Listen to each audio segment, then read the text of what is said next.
One. All right, what's up, y'all? I kind of wish we would have segued into that just in the middle of conversation, but that's all right.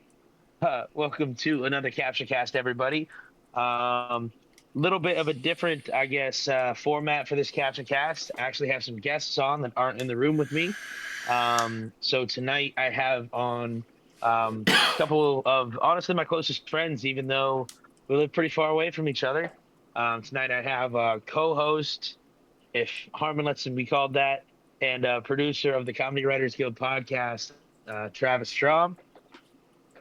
And I also have co-host of the Higher Consciousness, Lower Standards podcast, um, my good friend Kyle Yankowski, which Capture recently maybe recorded an episode of. Stay tuned. But thank you both for being here. And honestly, dude, we should just start this because I don't know. I feel like just people that I know that are probably trying to be nice to me, like like the Down syndrome kid in school. Like I feel like they're probably like, oh, we need to be nice to that kid. I think that's pretty much who watches my podcast. So no, appreciate all my viewers. Any of y'all who are out there, appreciate y'all. But I don't know that people, you know what I mean? I think it might be more people from my life that watch my podcast more than people who are familiar with CWG necessarily. I do talk about CWG on here, but who knows? Let's just go through for all the people who have never watched it before, or don't know you guys. If you just want to go through and I don't know, tell a little bit about yourselves for a little bit, not to be all, weird. Like it's a weird way to start an interview, but I don't know, Travis. Like I don't know, just fucking. I don't know, dude. Like we all. I guess I'll kind of preface it. So Travis, I knew before Kyle. I believe, yeah, because Travis and I were a couple of the very first, like back when Comedy Writers Guild was just the Kill Tony Facebook group. We were hopping on Discord then, and when Harmon was talking about kind of the idea of it, and then Kyle, I can't remember how long ago. When did you join CWG? Do you remember? I think it Um, was. I, I've been there since the beginning, right? Yeah, I thought that Kyle was there the whole time too. Like, I mean, it wasn't He might until have been. a bit later that Homeboy came out of the shell a little bit, but He might have been. Yeah. I just know the early days. I remember Travis and Harmon being in there. But and then the only other thing I remember is a lot of Bear Love and Drew. I remember fucking Drew being in there. And then I remember a lot of Bear Love. I think Lexi and Amanda, I believe, were both in there. And I yeah, also remember, yeah, a lot of Bear Love and a lot of Freddie. and a lot of Oh yeah. offender and some people that we don't maybe Uh-oh. talk so much about anymore. True that. Well, I still remember that Wait, who'd you secret say? Santa You're roast. cutting out a little bit. I said I also remember like offender and a bunch of folks that we don't talk so much about anymore. Do we not talk about Offender anymore? No, no, Offender is no, he's who Oh, we do talk about. That's why I I was gonna just say talked about him. you said that like he was in that group, but yeah, that was I don't No, know. I you didn't you feel the pretty comma in your much voice, but you pretty much caught you got everyone else that we do talk about. I just wanted to make sure an Offender was included in that. oh, for sure. Yeah, dude, I did forget about it. You're right. Yeah, you're right. Completely forgot about Offender. Dude, because Offenders, I'm not saying this is even less of a reason I should forget about him, but he's not in Discord as much because he's out there in Austin fucking doing open mics, dude, and like legit, it was so Killing it. cool to fucking see.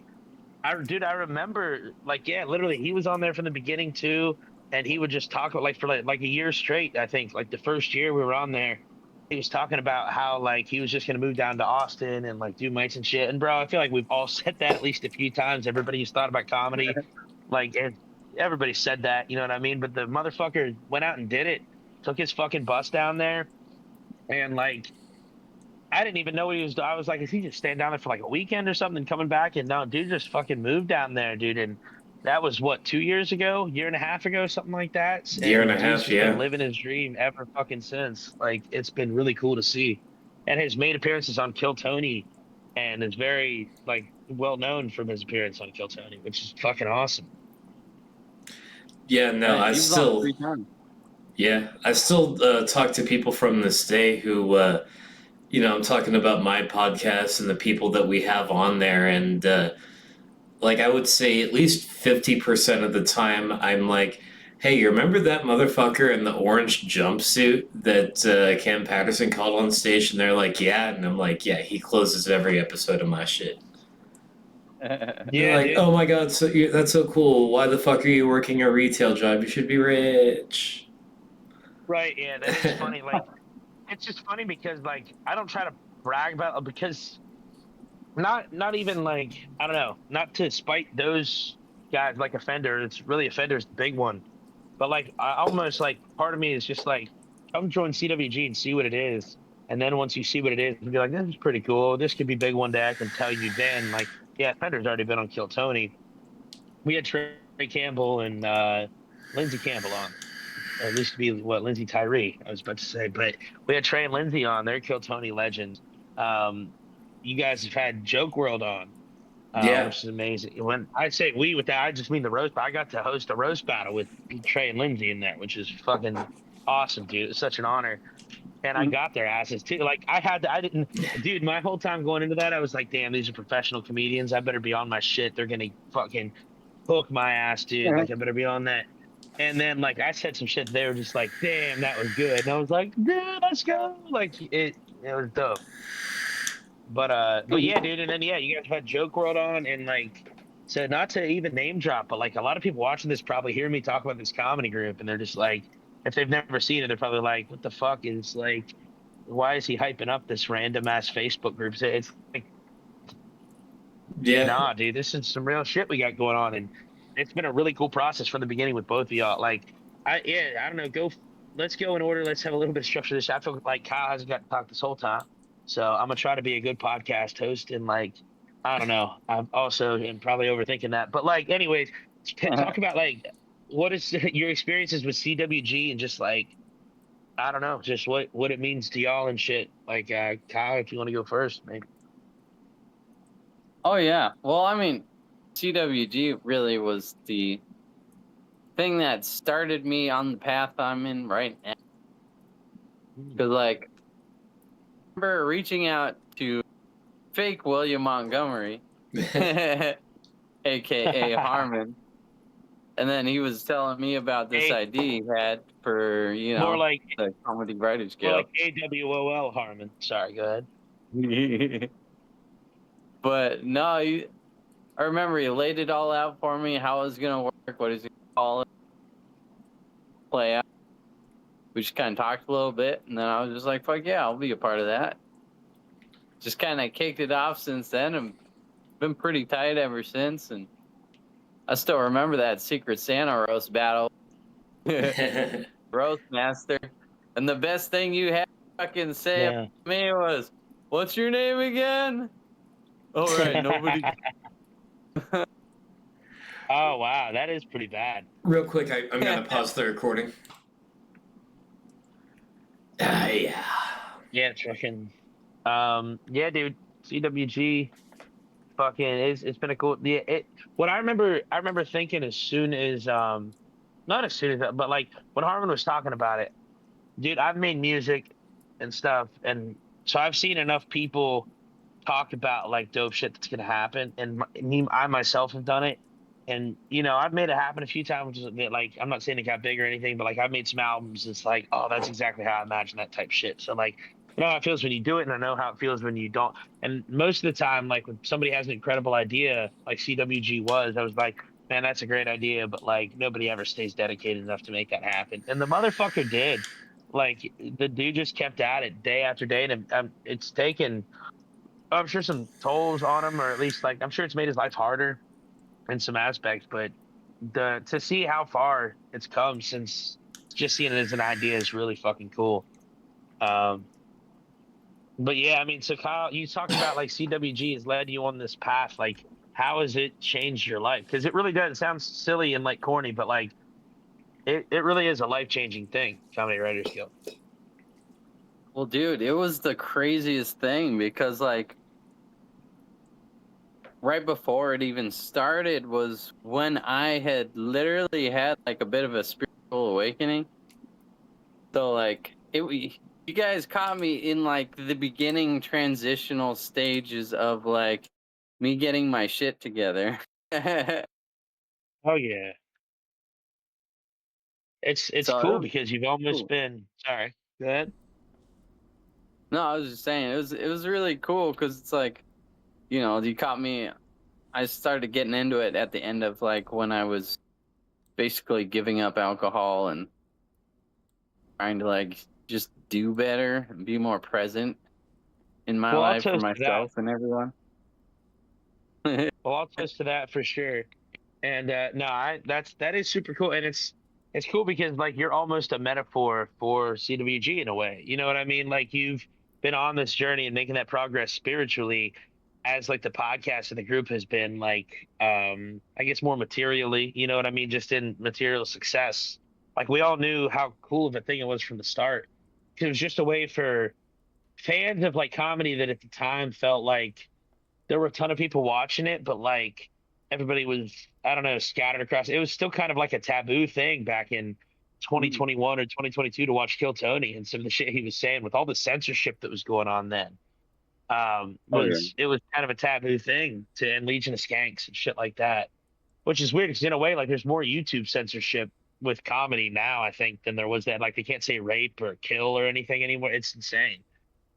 And but the group is just a cool place for us to like hang out and talk shit and shoot the shit and gather ideas and like stuff like that. So, and I think a lot of us, dude, like found our skills and like I don't know, gained a lot more confidence and just a lot more enjoyment, purpose out of life. I think from it, maybe not everybody did, but I think a lot of us really have. Travis, what do you think? Yeah, I wouldn't. I'm not sure that saying that CWG changed my life is the right way to describe that. Like, my life is pretty much the same as it was, same now as it was before. Like, I'm still waking up every day, going to the same job, and Me too. but Me too. what it has done is it completely rebuilt the foundation of my life. Mm. Like I have like an army of the nicest, coolest, most creative possible people to where I feel like if I ever wanted to, you know, do anything creative, whether it's like, CWG or the Vibecast or any one of my other projects, and like I have people who will support me. I mean, Mm. I guess like maybe financially, but more importantly, support me in like, checking it out, spreading the word, and giving me advice, like being honest, like, hey man, the shit, it's kind of not it. Let me help you hone it in a little bit. That's Yeah, like I think the main thing that CWG is about is it's like a network of people who are all there to support each other with our creative and in this case comedy endeavors. And absolutely. yeah, And like that's one thing I'll match you though, and where you said that maybe I'd say it different, maybe I'd say different. Nicest, I'd say more. I like because I don't know the word nice maybe means something different to me. Like I like that they're not the nicest. As far as like when I hear nice, I think fake nice, and that's how a lot of people go around living their lives like fake nice, over polite, and like you can just see in their eyes of people sometimes or like just get from their vibe. It's like, no, you're really a fucking asshole or like a bitch, whatever gender they are. And men can be bitches and girls can be assholes. Like it doesn't even matter. But fucking like you know what I mean? You can see that and it's just like I'd rather you just be an asshole to me. Like that's fine. Like I can take that. Don't be fake nice to me. You know what I mean? That's just yeah, me. So like I like about this group, Yeah. we are all very honest with each other and we'll tell each other how we feel. But a lot of times too, it's just like fucking talking shit and roasting each other and shit, and like from a good place. yeah, And yeah, there's conflicts Right. and everything, and that happens with any group. But I feel like in general, we a lot of cool people like who are on the same vibe, just kind of. And I know that's the same thing you were saying. I'm just like, even more trying to think about just somebody who's never experienced it before. It's just like, bro, if you're not a comedy fan or like if you get offended easily, I'm not saying join CW. You'll hop in there and you'll cry in 10 minutes. Like it's we are the worst to each other. Like, dude, what the dude who somebody who was originally booked to be on the podcast tonight, Cole. He's disabled. He has a disability. He's Canadian, but he's also in a wheelchair. He'll be on at some point.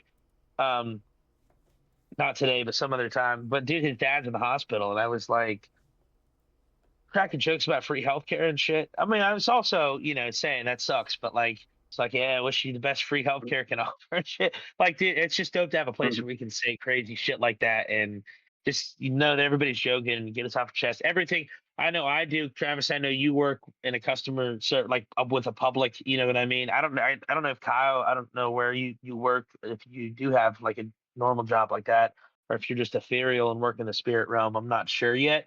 But when you work with the public all day, it's shit you want to say all day to people, and so it's nice to be in a comedy group where you can kind of get that shit off your chest and know it's no harm, no foul. It's just having fun.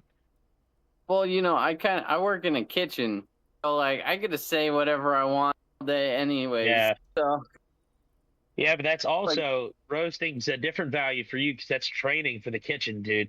I've worked in like two kitchens in my life, three kitchens, I guess, in my life, or near three kitchens. Like I was in the deli at a store, but there's a kitchen behind me. So yeah, dude, you need to be on your toes there. Everybody's talking shit. It's great. Yeah, and That's the most fun people at any job. there's definitely some yeah. advantages to working with the public in terms of comedy because I have an unlimited supply of like captive audience members to bounce jokes off of and kind of practice with crowd work a little bit.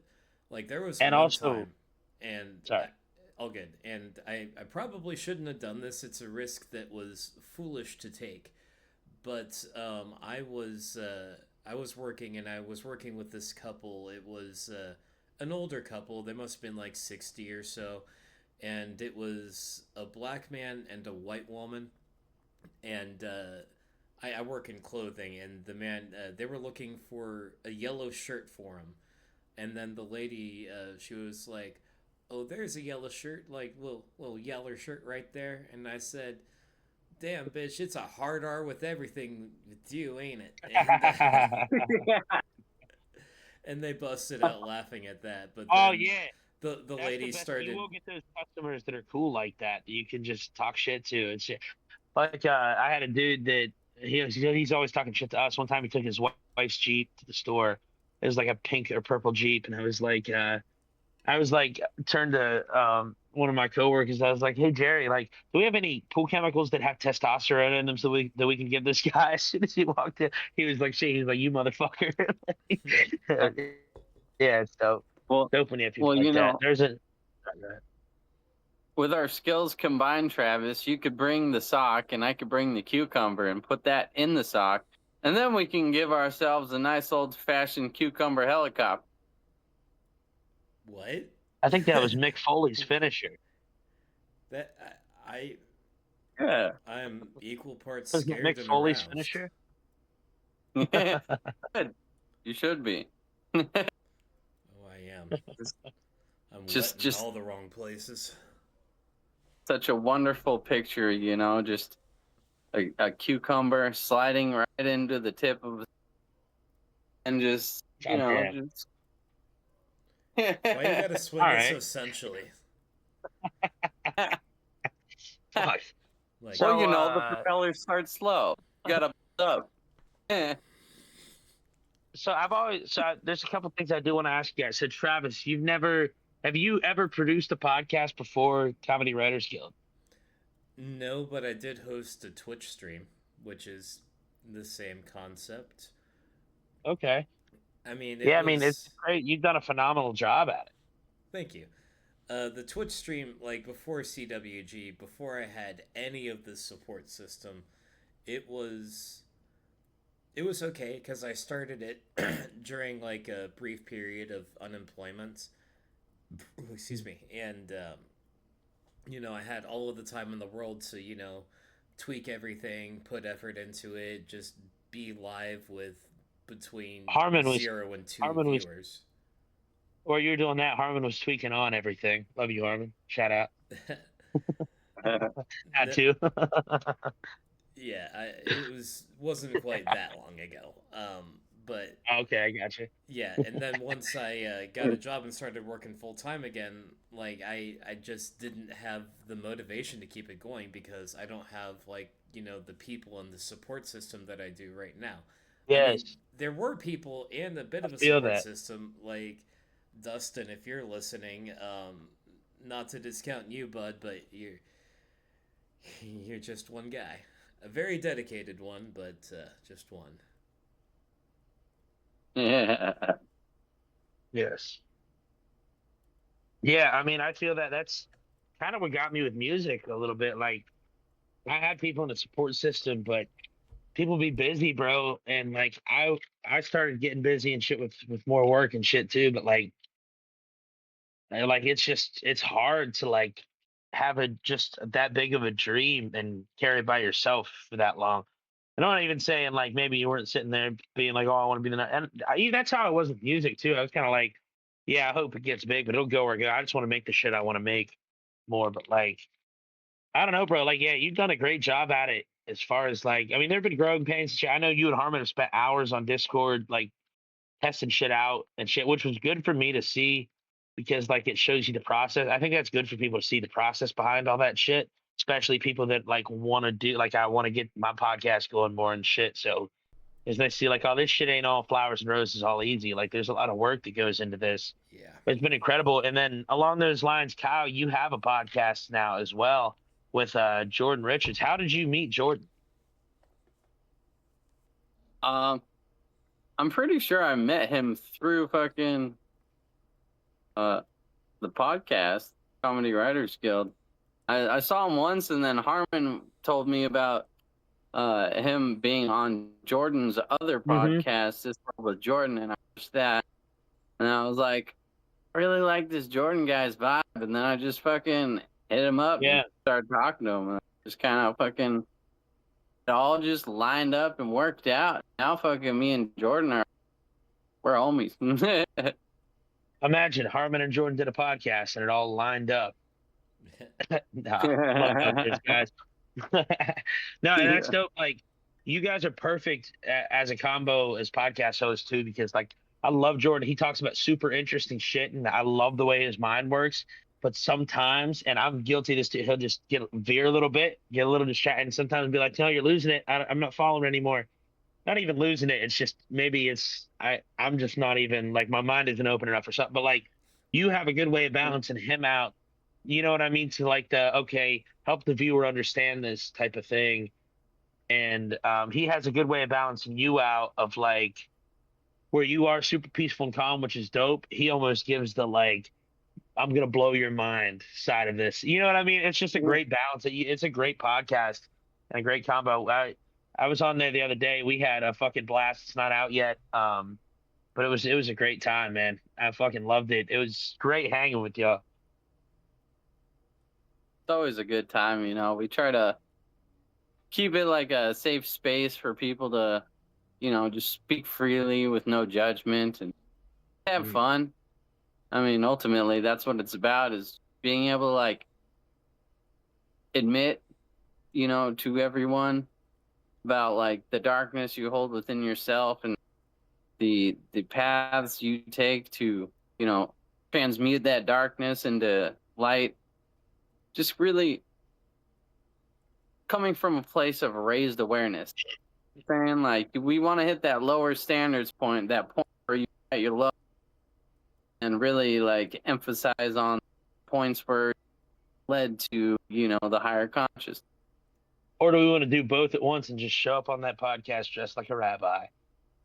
Yeah, that Low works standard too. for comedy, but higher consciousness for like what's going on right And now. it was hilarious too because it couldn't have worked out better having you on Dude, because you came up as a Jew, and I then would have never, the I would have actual never worn guest, it. the actual guest we had on was Jewish. So like I that know. I was would have never worn the con if I would have known that.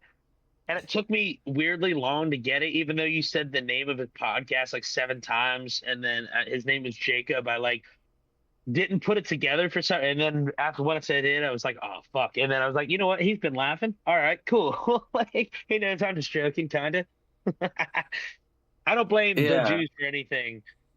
Not a fan of the country of Israel or the government of Israel. Not even the people. It's the government of Israel. I don't like our government either. Nothing personal. Yeah. I don't know. I don't even think it's like that simple. You know what I'm saying? Oh, So I much agree. There's way more more. going on. Yeah. It's so much more to it than meets the eye. Because like on the outside, yeah, sure, paint the USA and Israel to be like parts, and we support all this bad shit going on. But like deep down, it's not.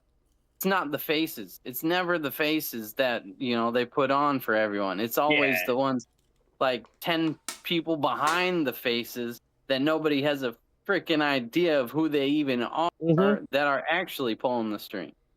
Oh, yeah. We have no idea who's running the world. We've never heard of them. They're Well, we're smart enough starting that we've to. never heard of them. Yeah, we're getting closer, I think, but we're not. I think we're still 3 or 4 levels away, literally. I think it might be Yeah. a situation where, like, I don't know if y'all know who Alan Moore is. He's a comic book artist. He's the guy who wrote like V for Vendetta and The Watchmen and all that. Oh, Um, Watchmen. That's what I know him from. but yeah, he suggested that if you go deep enough, no one's in charge. There's just hundreds and thousands of different conspiracies all conflicting with each other and tripping each other up, and just a series of people, vying for power, kicking each other's teeth in, Yeah, and it I do. it looks I do like think that's true they put because in I a believe secret societies exist, but I also believe they're like at war with people. Like, there's not a secret society that runs everything. I think it's 4 or 5 that are vying for power, like something like that. It's always just fucking group, and like whether or not the shit they believe in is true or not, which I kind of think it is. It's just the dark side. We're supposed to believe in the light side, the God side of everything to counteract the dark side of it. But even if it's not true, I think they believe it's true when they do their Well, fucking weird rituals and shit. And that you know, there is that's there is it. the positive side to it though, and I believe the name for the secret society of guys is called QAnon, like that. And they are actually the ones fighting against the negative secret societies. They're actually winning, to my knowledge, right now But because wasn't they're what's happening right now is they're trying to push that book of Revelations, trying to make people freak out because of religion and shit, which is also like partially they made up. Um, it's coming to a point where they're hyping up the 3 days of darkness, right? 3 days of no power, grid, like straight well, nothingness, quiet. And the what's thing going about to happen? Revelations? Sorry, I was just gonna say like nowhere in there does it say humans get to decide when that happens. Like nowhere did it say you should do this. Then no, like if anybody knows anything about God or like how he works or his timing, you're not gonna make him do nothing. Like it's such a silly Huh. idea of like we have to do this to kick off Revelation like that. If what you're saying is true, and I do think there's some sort of prophecy or metaphor for it at least, but that God will decide when that happens. Like not you, humans don't decide when that happens. Like it's such a silly idea. You can't claim to Oh believe yeah. God is real and then also think you get to decide when he does shit. Like you know what I mean? It doesn't. It contradicts Right. itself.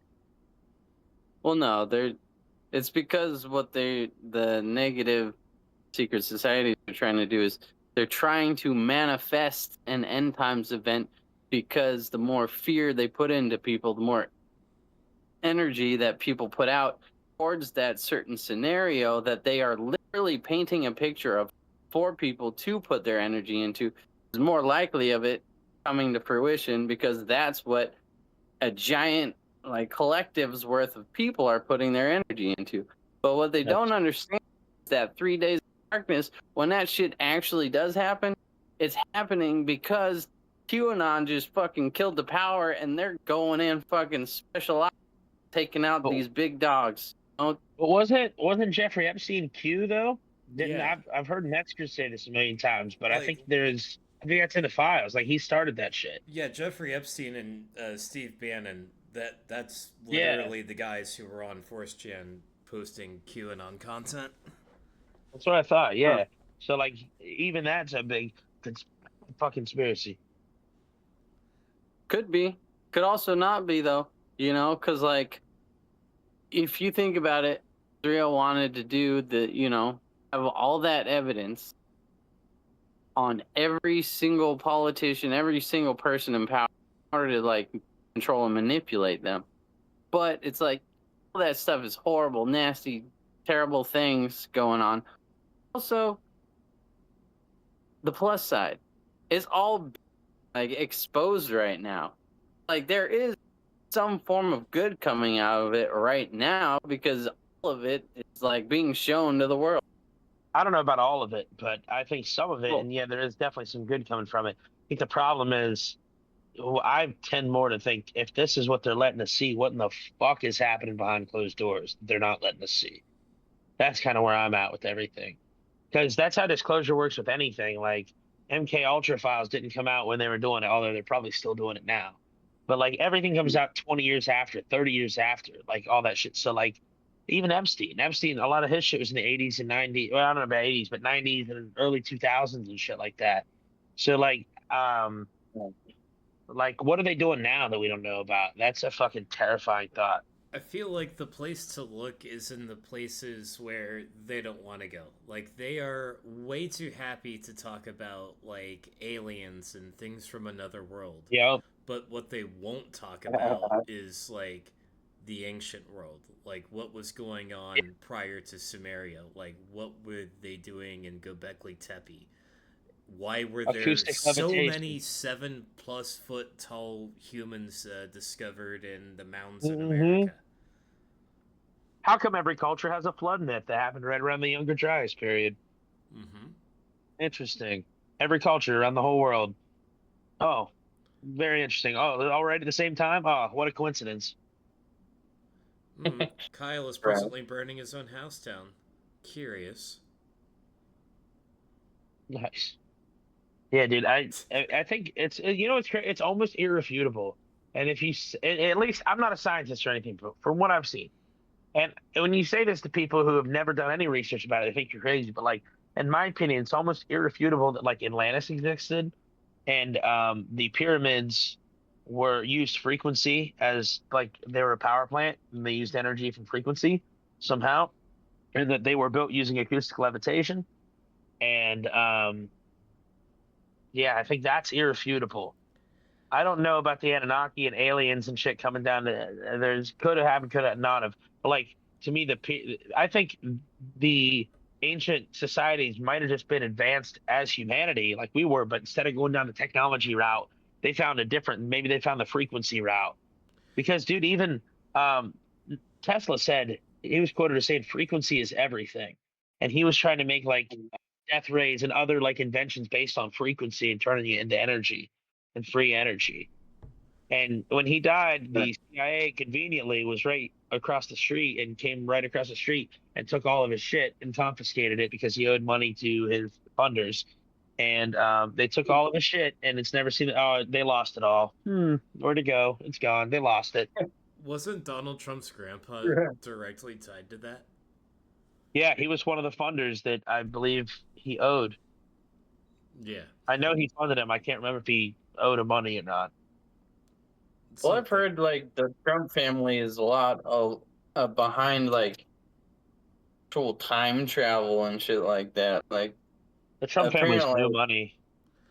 Yeah, you remember that something right. children's book that they uncovered about? It's a children's book about like a kid named Baron who travels through time, and I forget like all of the details, but Yeah, I don't know if I ever read fully into that, but I kind of remember somebody saying that. I did. But it was back like 11 years ago when he was running the first time. But I remember Yeah. there was some pretty crazy like you know meme magic stuff. Now a lot of that again, I think it was just shit that Steve Bannon and Jeffrey Epstein were putting out there on purpose because they wanted their guy in office. But yeah, Well, and how about this? Have you read? I haven't read it, but have you heard of the Bob Barr book? Or Bill Barr? I can't remember which is which. Bill Burr. But I think Bob Barr is the no Bob Barr, the father of Bill Barr, who was the Attorney General that convicted Jeffrey Epstein and was the Attorney General when he killed himself. His dad, Bob Barr, former CIA director. Oh, Bill Barr is also a former CIA director. His dad, Bob Barr, was the person who hired Jeffrey Epstein for his first job at the Dalton School. I hired him as a teacher, despite Epstein not having a teaching degree of any sort or any degree of any sort. And I'm pretty sure he didn't have any degree. Definitely not a teaching degree. And he just hired him as a teacher. And fun fact about Bob Barr, who hired Jeffrey Epstein for his first job, Bob Barr released a book in either the 70s or the 80s, and it's a science fiction book. Then this crazy, super far out, unbelievable science fiction book. There's this planet that has a race of elites. They have two races of elites, and they get bored with being rich and having everything, so they decide to enslave children to have sex with them. Oh, weird. And they do that, and they have an island, I believe, on there. Like literally, the whole book is Jeffrey Epstein. It's exactly what he ended up doing. He wrote a book about it in the 70s, right? Like this shit is all choreographed. It's all planned out. I'm beginning to think it's all Masonic ritual or some sort of. There's a ritual aspect to it. Like they're doing shit in order for a reason. Whether it's real or not, who knows? But I think they clearly believe in this shit. Well, the only reason why anybody would do something like that is because deep down they're really just scared. You know what I'm saying? Because like, I mean, if you or deep step down into they're a your demon. power, well, I mean, I have also reason to believe that. Yeah, I mean, many of them could very well have some form of negative entity attached to them or their Yeah, consciousness. I think there's people like that, but also, do you think that there are people who, I'm not saying a lot of them, but maybe some of them in the highest positions of power, people that always vote for war, always vote for death, always cheer for it, always like fund both sides of a war, people like that. Do you think some of those people, maybe they don't have dark entities to them, maybe they are a dark entity disguised as human? Like, do you think that, you know what I mean? Sometimes I never used to think that. It used to seem crazy, but then you just see shit like Benjamin Netanyahu, bro. Like that dude. Like, and I know he's trying to save his own skin, but like the shit that, like, and people like that dude Mao Zedong, Stalin. Like those people, like, were they demons or were they people? You know what I like? I mean, There's a level of evil where it makes you question Hitler. I mean, there's a definition of demon, because like demon could really be anything, anybody, But what I what I'm seeing a lot more of is the whole aspect of reptilian, because there's been a bunch of people studying reptilian and their behaviors and stuff. Thing the secret societies are doing with the rituals and the sacrifice and stuff like that, the adrenochrome, all reptilian behavior. The Epstein survivors came forward and said she literally saw Epstein transform in front of her. So like, didn't see that. Me I either. might have heard some about that, but yeah, I didn't tie it to reptilian, but that does make sense. Here's my take on it. Like, so back to the 7+ foot tall people that they found in the mounds. These people, especially the ones like down in South America and like Paracas, they have a very specific look to them. Aside from just being tall, they also have big conical heads, and there's a lot of people that suggest that they're like the Nephilim, like the human hybrids. Like instead of angels, I think it's likely that they were reproducing with just like a different species of hominid, like Homo denisovans. That would be my guess. And then you see like a lot of these very rich and powerful people today, like the Rothschilds are the best example. Like if you ever look at a picture of Evelyn the Rothschild, he's the guy who he was like that's who Mr. Burns in The Simpsons was modeled after. Mm. And he also has like a big conical head and like that same overall facial bone structure. I mean, his family, their bloodline has probably been muddied up with enough of just like regular human DNA over time to where it doesn't, he's not 7 feet tall with a cone head, but you can still vaguely see those features. And I don't think that there's He's not anything. 17 feet tall with a cone head, but he does give billions of dollars to Jeffrey Epstein to fucking rape kids with. Yes. So he's still not quite human. He's doing pretty good for not being human. Right. If that's his So goal. I don't think that there's necessarily anything mystical going on there. I just think that those who have wealth and power, especially over that many generations, that just have an ability to retain it. Like a lot of these world leaders and like, billionaires, they can trace their wealth and power back to like dynastic Egypt. Yeah. And the funny thing is that's why they all hate Trump. It's not it's not I can't believe I was ever fooled by it. It's so obvious now. And I wasn't in the beginning. Him and Kamala was so fucking bad, such a bad option. And like Trump seems Well, so much better and he's been awful. But like the thing what I'm saying is like fuck, what were we just talking about? Damn it. Something about Oh no, that's what it is. So yeah, well, Trump he's new money. They don't hate him. We thought they hated him because he was a threat to them. He was a threat to their power and all that. That's not why they hate him. They just hate him because it's all a big high school fucking club and they're old money and he's new money. So they make fun of him because he's new money and they think he's trash because he's new money. And meanwhile, none of them give a shit about fucking you or me or any of the normal fucking people out there. They're just in a big high school clique of billionaires, and they're like, "Oh, you're not as cool as us. You don't have as much." It's not because he actually cares about us or is a threat to them. He was never a threat to them. No, I think it's more that less that they hate him and more that he is their designated whipping boy. Yeah, yeah. I mean, I because think he's they all dumb need a enough to little. fucking do some shit. They all could probably use a little retaining themselves. You know what I'm saying? Yeah. Little what themselves? A little retention Anyway, of themselves. They could at least stand to retain while in the presence of children. At least. so elaborate on what you mean with your retention theory. With my retention theory.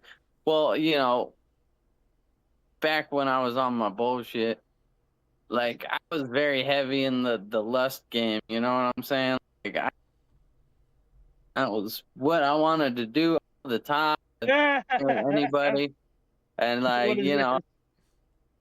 I was just on one. Trying to just fucking just trying to fuck. I You know love what it. I'm saying?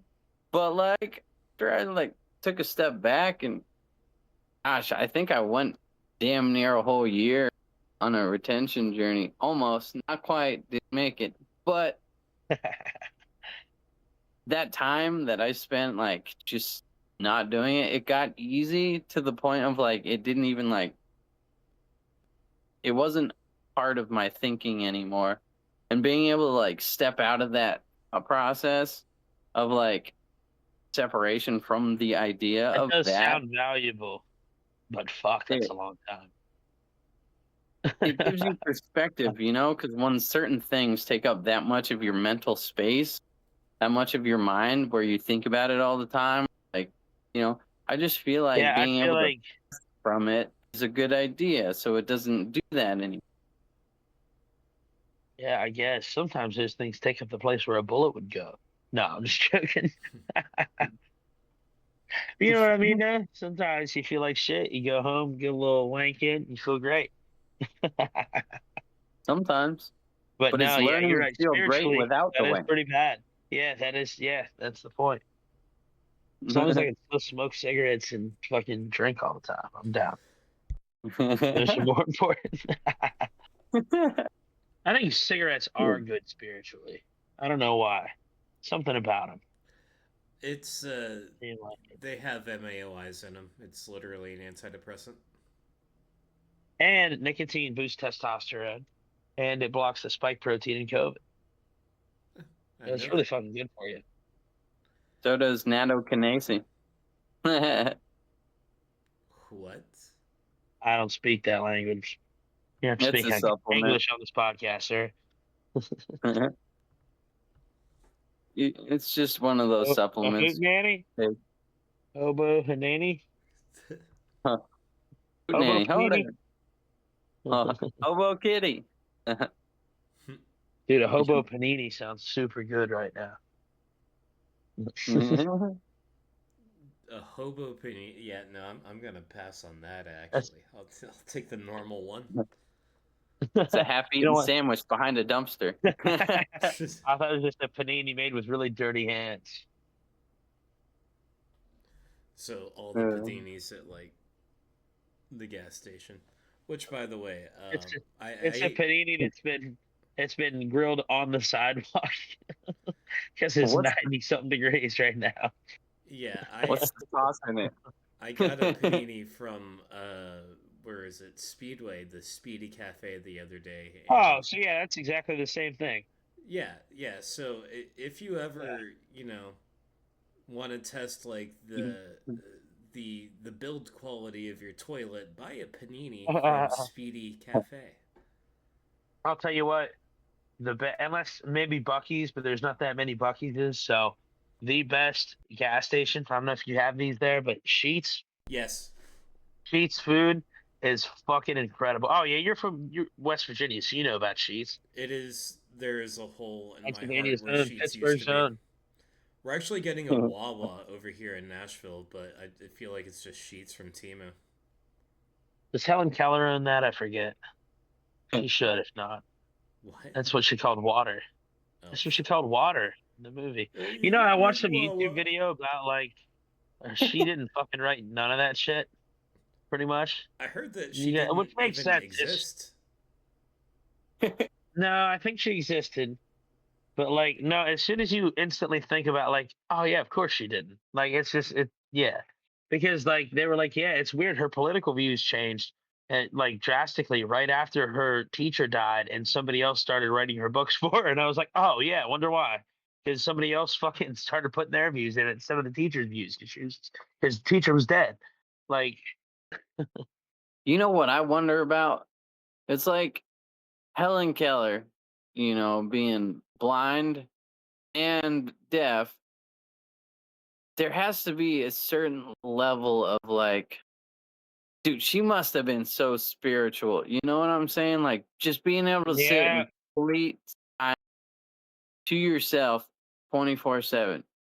You got to have yeah, but some she didn't form write of them books. like, Dude, some of her books said something about like the beautiful red sunshine of the morning and the like the graceful way the lilacs looked and the like it's just shit that you're like, would you write like that if you're blind? Like it wouldn't make much you know what I mean? Like you don't know how she was blind pretty much from birth. She doesn't know what a lilac looks like. She couldn't even think to write about it. Like you know what I mean? Like I'm not saying she didn't have any ideas or anything, but the clearly the teacher just wrote a book and was like, hey, this blind deaf mute wrote this. I ow. taught her how to write, read it. Oh, by the way, here's feminism. I believe in feminism because I guess deaf girl does, so it must be right. Like I wish that she was born in time to have been given mushrooms. they That had would be. mushrooms back then. Well, yeah, but people weren't eating them until like the 60s. Probably not in America, but I bet people somewhere were. Oh, yeah, absolutely. People have been eating mushrooms down in like Mexico and Britain Yeah. and India, all Oh, over the South world for, America. yeah, Yeah. ages. It just took a while Dude. before, you know, the it was discovered by mainstream Western whatever. What Yes. if Mainstream Western, whatever. what if like Helen Keller got really good at astral projection to the point of like she could just tap out of her body whenever and be able to see what I'm saying? Well, maybe it's better that she wasn't given mushrooms then. See, it sounds like now I feel like I'm on mushrooms. I'm just saying, if you're blind, give astral projection a try. Maybe it'll work for you. I don't know why doctors Also, never recommend. if you're a paraplegic, give astral projection a try. It might work for You you. know what? It's better to be a paraplegic than just one aplegic. At least with a pair, there's two of you. Bruh.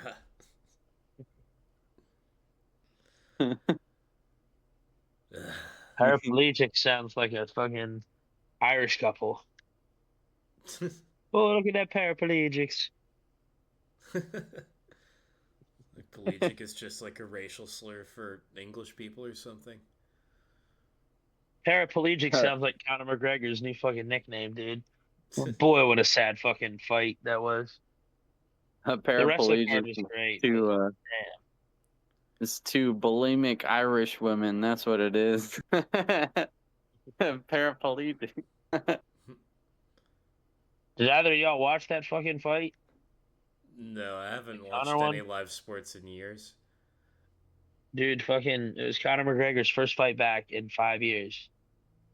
And everybody so hyped. The rest of the card was fucking great. Whole card had been great all night. We finally get to the main event.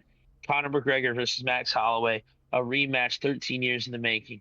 And it's about to be lit. And everybody's hyped. Conor gets to the ring, Max gets to the ring. Or the ring, not fucking octagon, I mean. And they both get in there. And the crowd's going crazy. And then it starts. Conor, 10 seconds in, throws a crazy ass fucking kick with the leg that he snapped in half, like jumping off his right leg, throwing it with his left, and landing on his right leg and instantly tearing his ACL when he landed back on his right leg. Oh 10 no. seconds into the fight. That's how the fight started and ended. Well, I mean, it didn't really end Yeah. like that because, like, he got back up and tried to act like he didn't just do it, and then he threw another kick with his left and tried to plant with his right and it just gave out and he just fell on his face. And then Max Holloway looks at the ref because Connor like goes back down in the jujitsu on his back position. And he's like, fight me, fight me. And Max looks at the ref like, come on, dude, he's clearly hurt. The ref's like, nah, I guess like fight him. And Max just ground and pounds him a little bit. And then Max is like, get up, get up. Connor gets up and then tries to throw a knee and then just like instantly reaches down and grabs his knee. 1 minute into the fight, over. It's like, fuck, that was the main event. Damn. That's man. That was If I 5 years That's in the pretty making. fucking weird. Conor McGregor, first fight back in 5 years. That's how it ended. And I tore his ACL is going to be out at least another year. I don't think he's ever coming back. yeah, if I didn't Yeah. know that Conor McGregor was such a piece of shit, I would actually feel pretty bad for him. I don't even. I'm not saying I don't care, but from a fighter, UFC fan standpoint, he's so entertaining, dude. He's the best shit talker, and he's such a good fucking fighter.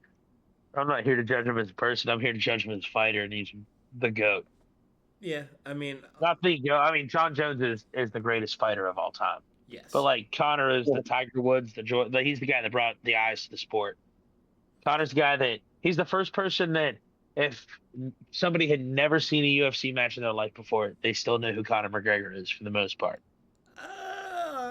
Chuck Liddell might have something to say about that. True that. Maybe I consider Conor and Ronda Rousey the first two big ones to be like that. Yeah, I'm not a big Ronda Rousey fan, but she definitely was that level. yeah. I would say that Conor McGregor is kind of what took UFC from like, like a normal sport to something that was like extremely huge, which is a shame that like for all of the publicity and money and eyes that are on UFC, the people who actually fight get paid like shit. From what I hear, Some of them, and like and some of them get paid really, really well. I mean, it just depends on if you're in the main card and you get a fight bonus, then you're gonna have a handsome paycheck to go home with. If you're on the prelims and you lose and you don't get a fight bonus, you might not make a whole lot. yeah, no, and like it didn't used to be that way though. Like it used to be that the fighters got sponsorships, but like Reebok bought out everything at some point, like I don't know, 10 years ago or so, and then all of a sudden it Oh just yeah, got that's super true. hard for the fighters to make money. Yeah, that is kind of fucked. They still have sponsorships on the Octagon, but that just goes to the UFC. Yeah, I never thought about if it was on their attire, then that means most likely the fighter themselves is getting a lot of that hmm because you don't need a middleman for that. Like the company can just reach out to the fighter directly and be like, "Hey, can you put this on your fucking shorts?" And be like, "Yeah, sure." And so they can just pay them directly. I never thought about that. That's a good point. yeah. I used to want to be an MMA fighter, and I did train back in 2017. I did train for a while, but that was the year before I quit doing drugs. I'd quit doing like PCP at that point, but I was still on like cocaine and Shit. benzos. So I would just show up to. Compared to PCP, though, that's not bad. It wasn't bad compared to that, but it was still bad. And also Right. the dojo was like a storage unit, like in this part of town that was mainly just more storage units and strip clubs, meth labs here and there. Oh. And Sensei Brandon Did you- was also fresh did off you- an 11-year prison sentence for armed robbery. Did you live in like GTA? Like, did you live in San Andreas? No, worse. It was South Charleston, West Virginia. Oh God. Yeah. But yeah, so I would show up to the dojo like on cocaine and benzos and be, practicing jujitsu. And then there was one time and this is why I don't do it anymore and probably never will again. I was rolling with Brandon Sensei. Rolling is like sparring, but jujitsu. And Right. I was around the back. I had him in I had him around. No, it was around the back. I had him in a rear naked chokehold, but I couldn't get my arm up under his chin. He just kept it tucked in. And then he went and rolled forward, expecting me to let go, but I didn't let go because I was on cocaine and benzos. So I rolled forward with him, Travis. and then the full weight of both of us came down on top of my left shoulder and crunched it like a fucking soda can. You can still see the scar. Damn. Oh, Travis, how hard are you able to pull up clips? Because, dude, you need to watch Patty the Batty. Yeah, dude, pull up Patty the Batty's finish from this past fight. He was the underdog, and I don't know if you know who Patty Pimblett is. He's fucking amazing. But he was the underdog. He submitted his opponent in like 42 seconds and with a Darce choke, and it was incredible. He rolled with the dude while holding the choke. It was incredible. You got to watch this shit. All right, I got the video up here. I'm gonna go ahead and press play. Today, the slight betting favorite is 30. Patty the Batty Pimblett is 31. 1 inch the gap in height. Both men coming in right at the 156-pound non-title divisional limit, and both men enter the octagon. You can with an skip all the identical intro shit if you want. Mark Goddard. Best in the business, Mark Goddard, our referee. Trophy guard in the WNBA. Caitlin Clark's on court in force. Yep, there Co-main we go. event, Patty Pimblett All right. in his trademark orange trunk spin, while Santini out of the southpaw stance in black. Oh! Guillotine. Patty said he could see himself getting the guillotine on. Oh, Benoit's in trouble. Watch the door. He's got it locked up. He's got it locked up tight. This is a bad situation So for Benoit tight. Saint-Denis. That is tight. Patty expected Benoit to rush takedowns, and now he finds himself in a bad Dude, submission. fuck shit. This is a terrible That's position tight. for Benoit. His neck is severely Oh, he's in compromised trouble. here. He's in trouble. He's in real trouble. Deep trouble. Oh, He's going to go out. He gonna He's go going to to go sleep. out. he rolled Look all at the over. position of Patty's legs. Crisscross the set. He's out. Okay. Dude, he said the whole time. He said the whole time. He said there telling So the ref, he's out, mate. He said the whole time. He's like, he's out, mate. You got to look at him. Dude, fucking incredible. Most impressive performance of the night. yeah, that was not how it went down for me. Like, because I didn't start with the guillotine. I started with a rear naked choke, and I got flipped over upside down, and we crashed down on top of my shoulder. That very different. Oof. That was impressive, though. That was very impressive. The way he dude, putting his legs fucking up there and then rolling with him and holding the choke in while rolling is just fucking insane to me. Yeah, it's Like, that's got to be difficult. It's got to require a ton of strength and focus. or benzos and cocaine. Did it for me. No, he's British. He just eats pizza. No, dude, that's what I love about Patty Pimblett. He'll crush pizza and fried chicken in the fucking in his post-fight interviews, and he's quoted as saying I'd rather be fat and happy than skinny and depressed or something like that. I'm like, hell yeah, dude. He's a legend. And like, yeah, dude, let him. How long has he been training for that camp, like trying to make weight and shit? Like, I would want to eat some fucking good ass food after that too. After a win, hell yeah. Yeah. See, I was just fat and depressed back when. Now I'm skinny and depressed. Well, no, I wouldn't call myself skinny right now, but I'm 70 pounds from where I was, so I'm skinny enough. Then type that in. Let's look up Patty Pimblett crushing food. So let's watch. Let's watch a clip of him crushing food. All right. Pause. All right, I found this little 16-second one right here. Last time here in London, and then Let's again get it. tonight. I'll pull this up for you. You'd be crushing food. I'm about to crush some food myself. Hell yeah. Dude, I had a good ass steak last night, so I know what you mean. Tune into the stream. All right, let's see. Last time here in London, and then again tonight. Oh, damn. Yeah. Can you just talk through your emotions? Obviously, you didn't think you'd be able to. I mean, you weren't going in there thinking that you were going to be able to Yeah, top it was. what you did last time. Yeah, it was. Oh, that's Yeah, another that short was, one. that was the most simultaneously sensual and autistic thing I've ever seen. I don't think I've seen that one actually. Is there another short one? Probably. Cool. Let's see.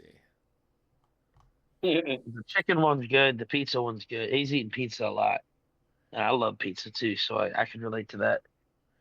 All right, here's a 10-minute one, but I'm gonna like turn up the speed. Yeah, find a good spot. Yeah, yeah. Watch the FIFA World Cup 2026 And now we have an ad. live on FIFA Fox World with YouTube Cup. TV or on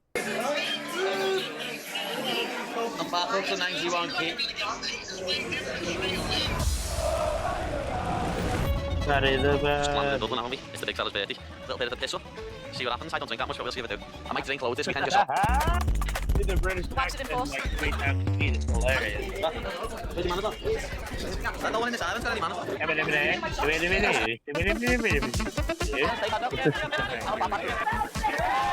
Can I have a coke and a strawberry daddy, please? Spell for this out. I was looking for a press conference. Yeah, Adam. I'm back up to 91 kit. I'm back up to 91 already, lad. I was looking for this. Hey, listen, I want to walk in, lad. I want to walk in. I'm just playing. Yeah, I mean, but yeah, no, y'all get the point though. He's fun. He's British. He eats a lot, but he kicks some ass.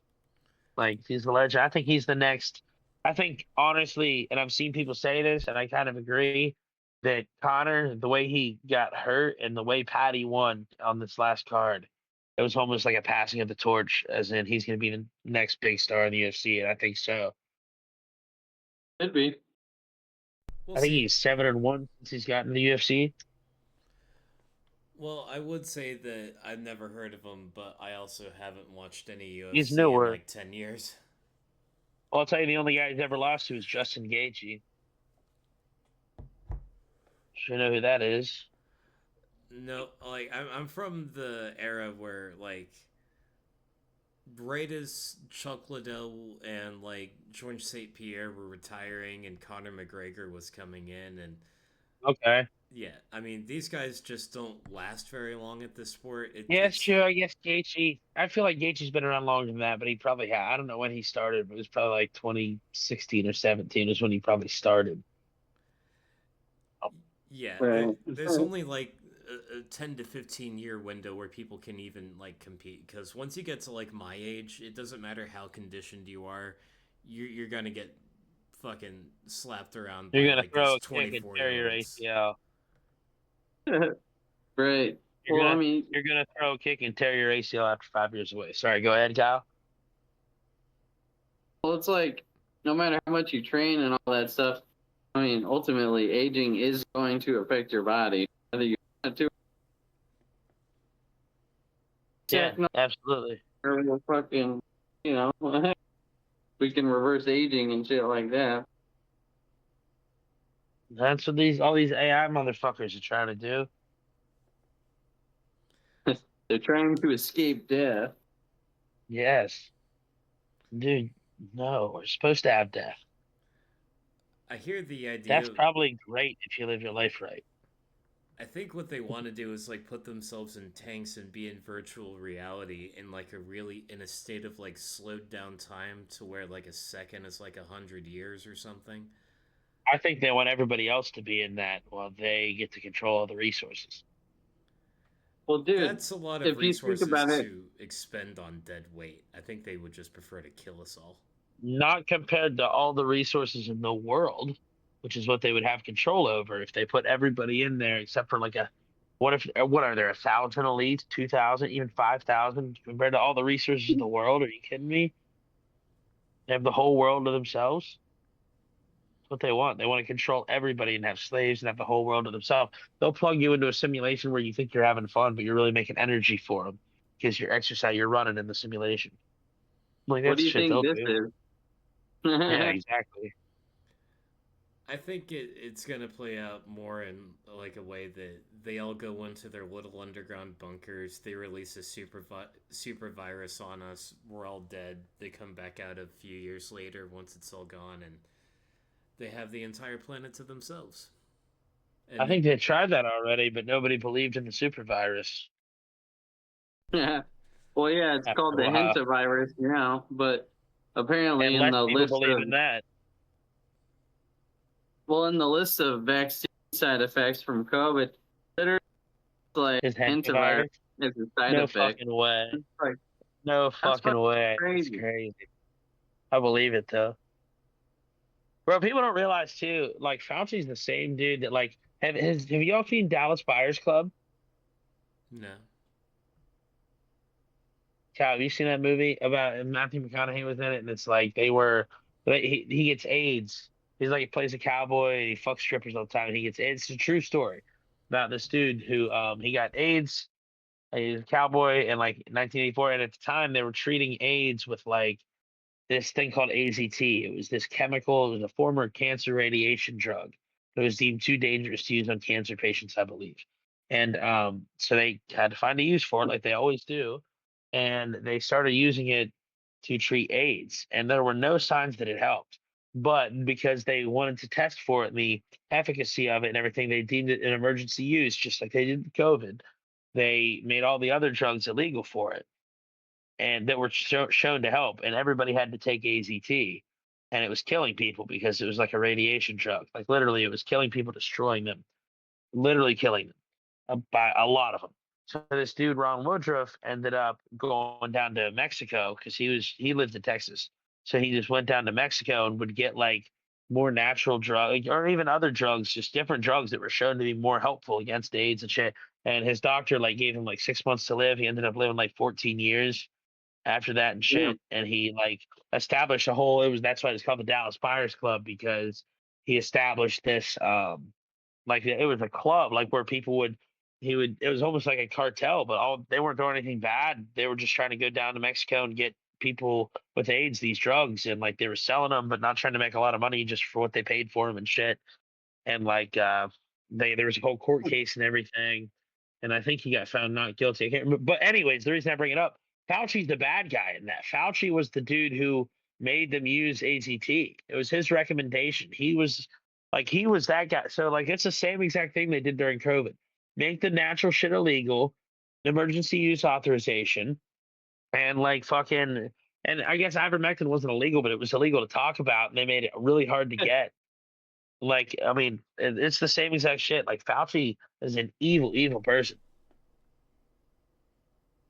I mean, probably reptilian. Yes.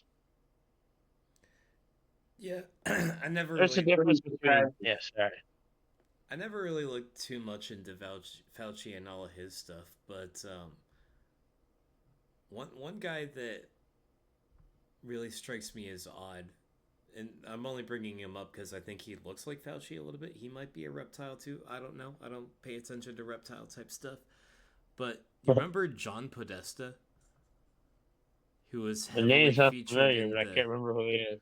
He was um he was in Obama's cabinet, I think. Remember the Hillary Clinton email scandal from like 2016? Yes. Yeah. I remember that he was in the emails. That's where like spirit cooking came from and all of that. And I also remember seeing something that compelled me to believe that John Podesta might have been Chester Bennington's real dad. I think I've heard that before, actually. Wait, hold up real quick. Can we take a pee break real quick? Yeah, I'll pause. And we are back. We are back. Feel much better. Mm-hmm. And Kyle seems to be getting some food out of the oven. Kyle, what you got? What you got going for us today? Well, I got a nice New York strip steak Fuck, that with looks some good. scratch made garlic butter on it. Mm. Some oven roasted green beans, also tossed in garlic butter and Nice. salt. Then I got a sweet potato with a homemade salted caramel and dark chocolate peanut butter on it. Bananas. Interesting. Mushrooms? Or Blackberries. mushrooms, I mean. There's marshmallows. Yeah, marshmallows, blackberries, bananas, and salted caramel drizzle over the top. I don't even like sweet potatoes, but that sounds fucking delicious. Oh, Jesus. I don't think I've ever had a sweet potato. It's good, man. Start with like some sweet potato like fries or chips, and like it's just potatoes but a little bit sweet. I remember Just easy into it. Used to be on this yam thing, but I don't even think it was you. I think it was fucking Bacon and Nacho Brian. They always used to do these fucking food puns, dude. Keep that in. I didn't like the food puns. And I want everybody to know that. They're terrible. It's all, no, it'd that be was definitely 6 in me. the morning. Okay, but yeah, it was kind of funny when you would do it. Boy, were they bad. All right, maybe cut that out. Now it sounds like I was just being a dickhead. I thought one of them gave you that nickname. Leave it in. Who gives a fuck? Leave it in. Well, no, because like the whole thing was like, I was going hard on like doing different, testing out different recipes on yams, like that. I come up with different fruit combinations. People just started calling me the Yam Man, and I was just like, fuck it, let's roll with it. Okay, so that's kind of right. And your last name also almost features the word yam, so it kind of works out. Like I got your contact saved in my phone as just yams. I'm just saying, no hate to anybody, but you guys both know it would be 6 in the morning, or 4 in the morning, or 5 in the morning, or 8 in the morning. Any time of day, usually at night in the wee hours of the morning and night. And it would be like 64 messages. It would wake me up in the middle of my sleep, and I'd see 64 messages. I'd be like, "What's going on?" And then I look, and it's just like 64 messages of, "I want to dip your nachos in my bacon grease," and shit like that. And I was like, "Dude, really? Like that's it?" You remember these days, I'm sure.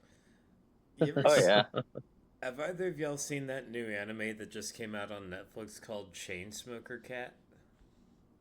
No, but it sounds amazing. Well, it is amazing. It's great. It's not doing well in Japan because it's too gross, but the main character for Japan? Yeah, the main character, the chain smoker cat, like a cat girl who smokes a lot of cigarettes and is fucking disgusting. She lives in a smoke covered apartment. The very first scene, she's like dumping out her ashtray over the patio, and like all the fucking cigarette juice lands directly on her landlord. Landlord gets pissed and runs up the stairs and slams open her door, and then she knew it was coming, so she starts taking off her shirt like, "Oh, I'm sorry, I thought the rent was due next week." And I was like, holy shit, I have met this person in real life. What's this on? I want to watch this. It's on Netflix. Nice. Yep, know what I'm watching tonight. The main character is the person we were just talking about. Let's just say, Kyle, my retaining streak's not gonna start tonight with that type of show. Yeah. I ain't retaining shit tonight. if she's paying her landlord like that and smoking, oh, I don't care if she's a cartoon. She's mine. Well, Shane, my tummy is ready for some food. Fucking just munch on the fucking stream, bro. You're afraid to munch on the CaptchaCast? That's crazy. Well, I wouldn't want to be rude. I mean, I can still do it. Nah, I don't give a fuck. Do what you got to do. Either way, I don't care. You can munch on here if you want. I don't know. Fuck it. I don't know what we're doing. But yeah, no, I do appreciate y'all a ton for joining, dude. It's been a great time. Yeah, I feel like we still got ground to cover because we made it. So, like, I want to talk about where everybody's from too. I think that's super interesting. So, Travis, I know you said you're originally from West Virginia. Actually, no, And not even. oh, well, that's what I had thought. Well, I'm from southeastern Ohio, pretty much, and like 40 minutes away from the West Virginia border. In fact, I work every day right on the West Virginia border. And so I don't know. I figured we were close, but so what do you mean by not even? Well, I was born not in West Virginia. I don't really want to disclose that publicly. Just, Oh, that's just one security okay. question that I don't want to have to worry about. But yeah, I was born in All a right. different state, but I moved to West Virginia when I was like 2 years old. So yeah, basically I'm from West Virginia. Yeah, and I moved So out what of part? there. What part did you move to? Charleston. So that's like what, an hour? So you know where Wheeling is? Yeah, fuck yeah. How far? Charleston's what, an hour south, 40 minutes south, something like Oh, that? hell no. Charleston is like in kind of central, vaguely southish western part. Wheeling is a good 3.5 hour drive. Is it really? Yeah, well, Because keep I in know we go mind, through it's fucking Charleston West on our way Virginia. down to You're Florida. not driving Yeah. straight there. You're going like that all the way up. Yeah, that's true. Yeah, it's probably like 100 miles, but it's like 3 hours. Yeah. That's true. That's a good point. Yeah, the mountains are crazy. When we used to come back, like, or drive to Florida, like going through the mountains is crazy. 'Cause it's always fucking raining. The roads are always windy, and fucking semis are always not knowing their fucking limits and shit. It's crazy. Mm-hmm. I would not want to drive that every day. But like, what was your like? I don't know. Like, what pros, cons, good things, bad things? Good Like, thing. what do you think that impression like that being kind of from West Virginia made on you as a man? I would say that, and this actually happened over the course of this past winter when we had a really bad ice storm.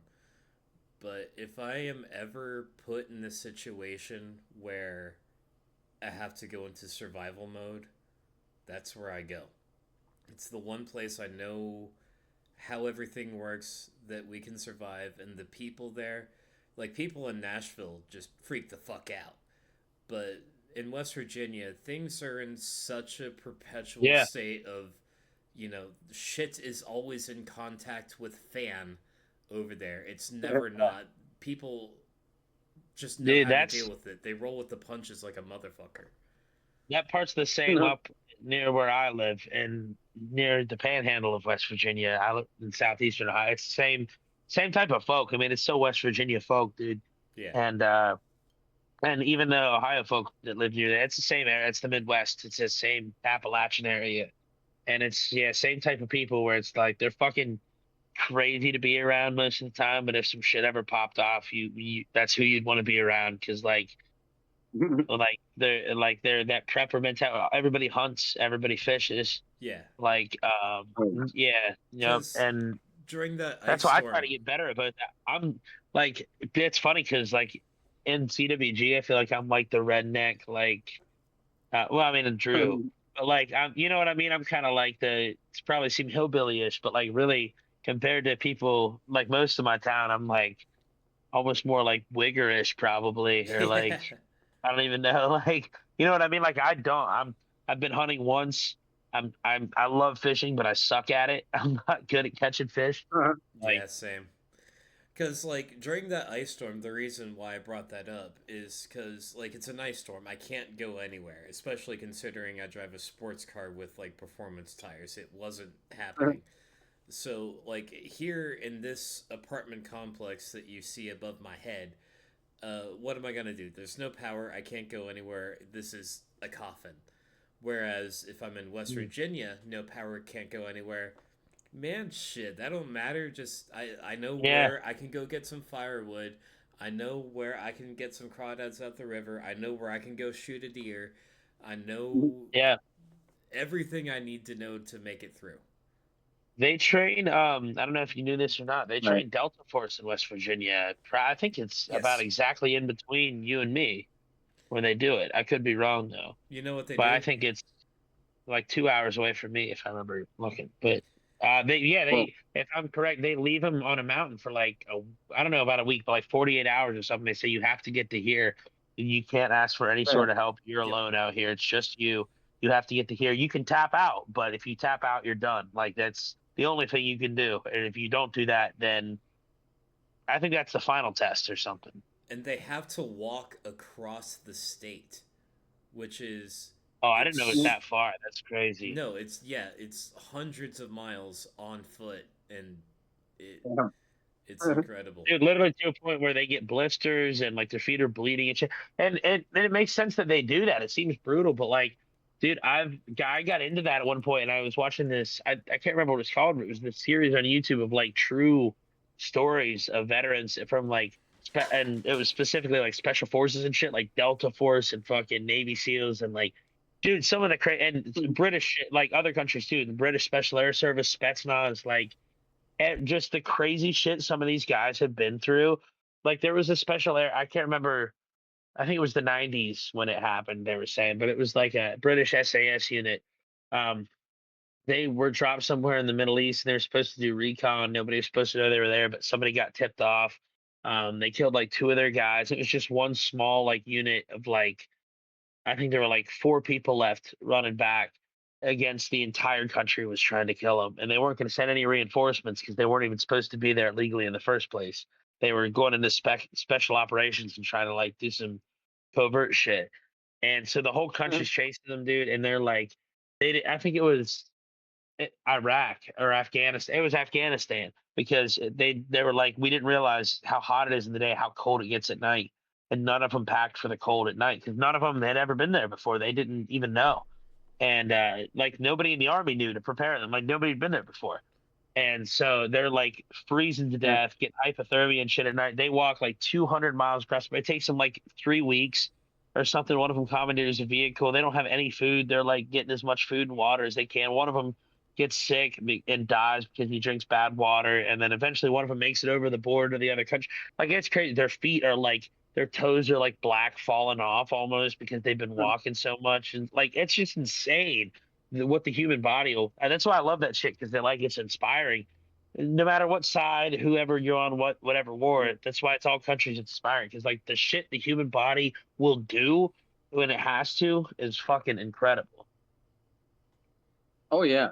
Well, and the whole thing behind that too is, people let themselves believe that they are powerless, when it comes to just regular fucking everything. Like, you don't get it. You're fucking strong, dude. Like, start testing yourself. Because impotence removes responsibility. A lot of people don't want to have the responsibility of being in charge of their life.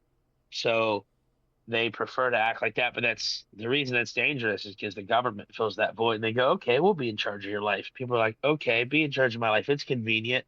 And then before you know it, you're not gonna be able to say what you want to say. You're not gonna be able to vote. You're not gonna be able to drive your car. You're not gonna be able to own anything. That's the world they want for us. They want 15-minute cities, self-driving cars, illegal to drive your own car. They want central bank digital currency with a social credit score. They want your ID and everything to be all digital. They want you to have the implants and everything. If you let them take control, they will. Maybe they're not even nefarious people. A lot of them are like, I think a lot of the AI people think they're weird, kind of evil people, but like, I think more they're just businessmen, dude. And it's a good business opportunity.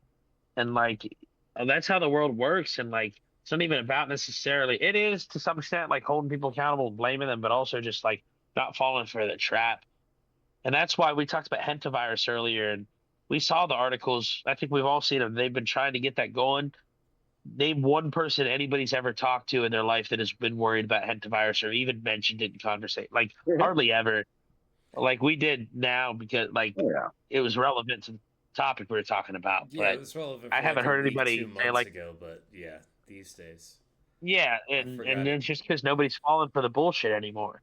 That is I don't know what happens next because it's just weird that like a lot of people thought Trump was going to be like not even the savior, but like the guy to start pushing things back in the right direction, start giving people liberty again, and he just completely fucking threw up the middle finger to everybody who voted for him. It was like, nah, we are going to start more wars for no reason. Let's just do it.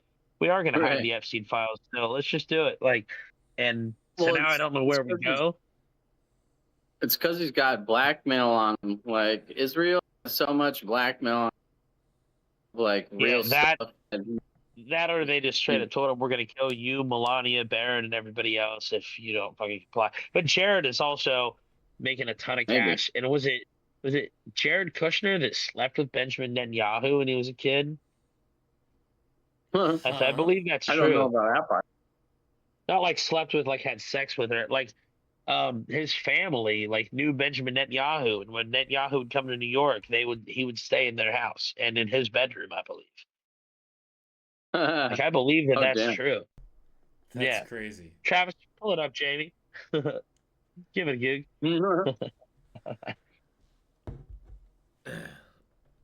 See, it won't let you. That's no, yeah. People can't see us share our screens. That is a problem. I can narrate. I'll read it though. All right. Well, let me just. I'll pull it up. Let me ask. Let's see what Claude says. It's the only AI. Yeah, I'll read. No, using. Travis just shared a screen now. I'll read it. Tranny porn. All right. Let's see. Just kidding. But I do want to thank Travis again, especially for dedicating his time to hop on and produce the podcast because I still have not gotten a laptop yet. So this is the only way we can have people on the CaptchaCast, and it's been fucking really great so far. And why is my screen black and I can't do anything? Hello, what's that? Oh, is it because I shared this My thing? phone over you? Oh yeah, it turns out it is true. I don't know. Can y'all see that? Once the I phone can't read goes it. black, it never goes back. I can't. My entire screen is black. I can't do anything. Oh, wait. No, I see it now. I just had to reopen Discord. All right. Hold on. Oh, fuck. Landscape here. All right, let's see. Oh, here we go. All right. So, did Benjamin Netanyahu sleep in Jared Kushner's bed as a child, is what you asked, Claude. Claude said yes. This is a widely reported detail, originally from a 2017 New York Times profile. During his visit to New York and New Jersey over the years, Netanyahu was close enough with the Kushner family that he'd stay at their home. And this was reported by JTA. I'm not sure what organization that is, but JTA's Ron Campius in a February 2017 Jerusalem Post piece. Also, it's probably, I mean, Jerusalem Post is I've heard of that. That's reputable. Multiple later articles describe the specifics when Jared Kushner was a teenager. Netanyahu slept in his bedroom, with Jared moving to the basement during those days. Okay, so at least he wasn't in there, but still crazy. Yeah. So the child framing is roughly accurate. It happened when Jared was young. Blah blah blah blah blah. So yeah, I mean that is crazy. I mean, like that is a very weird thing that isn't talked about enough.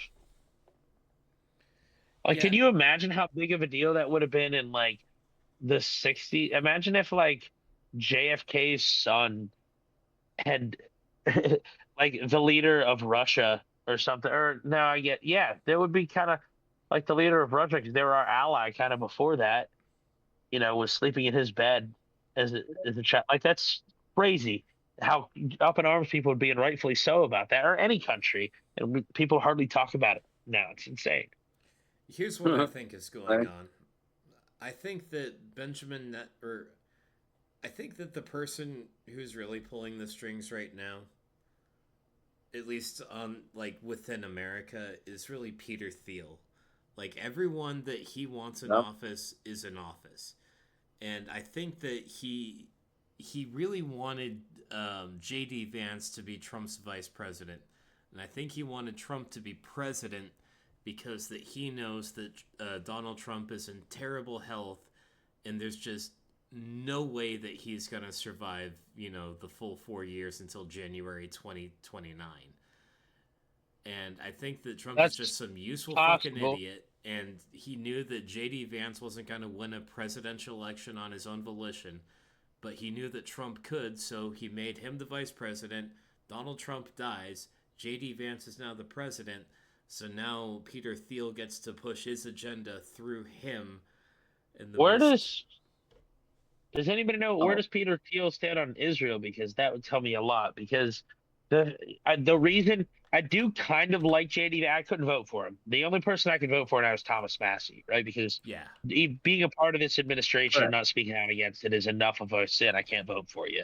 It's insane. Like I voted for this administration, but I called it out immediately when it started being terrible, and it has kept being terrible. The only thing they've done successfully is close the border. That's it. They haven't even been deporting people. But it's like, well, at least people don't like ICE, but they've been deporting people. No, they haven't. They barely deported anybody. They're not even at Obama levels of deportation. They're not doing anything. Dude, if you wanted to deport people, you know what you would do? You would start in Texas, where the governor will do everything that you want him to do, and it won't be a problem at all. What did we look up now? Peter Thiel's views on Israel. Peter Thiel's views on Israel come across a mix of ideological admiration, business entanglement, and public vagueness on specifics. Thiel, a Christian, has publicly held up Israel alongside the U.S. and U.K. as a model of successful national self-assertion. In the Hoover Institution review, he described Israel as an ideal example of a nation asserting itself against what he framed as the twin threats of Islamic Sharia law and Chinese communist-style surveillance. Business ties, impressed on specifics, on Zionism itself. Well, dude, he hasn't commented on Israel-Palestine. So, like, the short answer that's is interesting, yes, though. He is a Zionist. Yeah, well, he's but in the Epstein files he's a not lot. fully. Oh, okay, I didn't realize that. That makes sense, though. I think I did know that and forgot about it. But, like, my thing, the reason I do kind of like JD Vance more than I definitely would rather him win than Marco Rubio, if that makes sense. But like, because JD is actually, he's the one person we've heard actually talking against the Iran war and like trying to keep them out of doing stupid shit like that, like the Iran war. But like, still, I the ties with AI and everything, and not just resigning as soon as we started the Iran war is enough. I can't vote for him ever again. But I feel but like I don't know that makes me wonder if Teal really wants him or if JD was the useful idiot. We're going to sacrifice him. He's going to be vice president of this terrible administration, so that way he can never hold office again. We'll make Marco Rubio the next candidate, and then, there we go. I don't know. Although I don't think Marco Rubio can win either. I think a Democrat would win, but I don't know who would win there either. There's no Thomas Massey's the only person I can vote for. Yeah. I feel like whenever I hear JD Vance talk, whether it's like, in a press conference or like on the Diary of a CEO podcast that I saw with him not long ago, he reminds me of like an assistant manager who is speaking to an angry customer, trying really, really hard not to agree with the customer and throw the store manager under the bus. That's a great comparison. That's an outstanding, dude. This is why I wanted to have y'all on, because that is I don't think anybody's ever said that before, and that's spot on. Spot fucking on, dude. Thanks. But yeah, that's just what I see. Like, I feel like behind closed doors, I could be wrong. I could easily be wrong. But behind closed doors, I think that J.D. Vance probably hates Donald Trump as much as the rest of us. Yeah, I think, a few people. Sorry, Kyle. Let me say it. I'll let you talk, because I know you've been munching, haven't got a chance to talk in a while. But RFK, dude, I fucking loved RFK. And I didn't agree with him on everything. You don't agree with anybody on everything, but he seemed like by cool dude, I just mean like a reasonable person. who like actually wanted to do some good in the world and like had a vision of shit that was wrong that he really wanted to try to fix. And dude, we know what's causing the autism. He goes, it's Tylenol. Come on now, it ain't no Tylenol. And we talked about this on Kyle's podcast the other day a little bit. I mean, I'm not saying maybe Tylenol does a little bit, but like, and same thing with him, dude. When I don't know, just not speaking out against this administration after joining it and being like, we're gonna team up because you need my people, and not having the balls to be like, me and my people are out. Like you're fucking us over with this. I can't vote for him again ever. Tulsi Gabbard, who I really, really liked before this, I can't vote for her again ever. And turns out she was just maybe taking orders from her cult leader this whole time. You guys seen that shit? It's crazy. Like it's just you can't trust any of these motherfuckers. I hope to God Thomas Massey is like real, or at least somewhat the good person, or the person who seems like he's actually trying to do good, like he seems like he is. But you can't trust anybody fully. It's Marjorie Taylor Greene is another one that falls in the Thomas Massey category. I'd vote for her, but I don't think she'll run. Good... I think she got spooked by some. And then there's the whole concept of like, Tucker Carlson trying to start like a third party. I'd vote for Tucker, and I would vote for Dave Smith. I mean, potentially if that actually happens and we have the option to not go Republican or Democrat, I mean, if it's somebody who stands for like the people, like that would be ideal. Because, like, none of them stand for us, actually. All just embezzling taxpayers' money and, like, whatever fucking bullshit scenario they want to lie about. I'd vote for Scott Horton. Those are the four people I think I'd vote for. I'd vote for Thomas Massey, Marjorie Taylor Greene, Tucker, Dave Smith, and Scott Horton. Those are the 5 people I would vote for. Wait. I love Candace, but she's a little too. I couldn't vote for. She'd get distracted about some shit that doesn't matter that much. Wait, did you say even though she might be right about it? Like, as in not Scott Wharton, like the guy who was. No. Oh.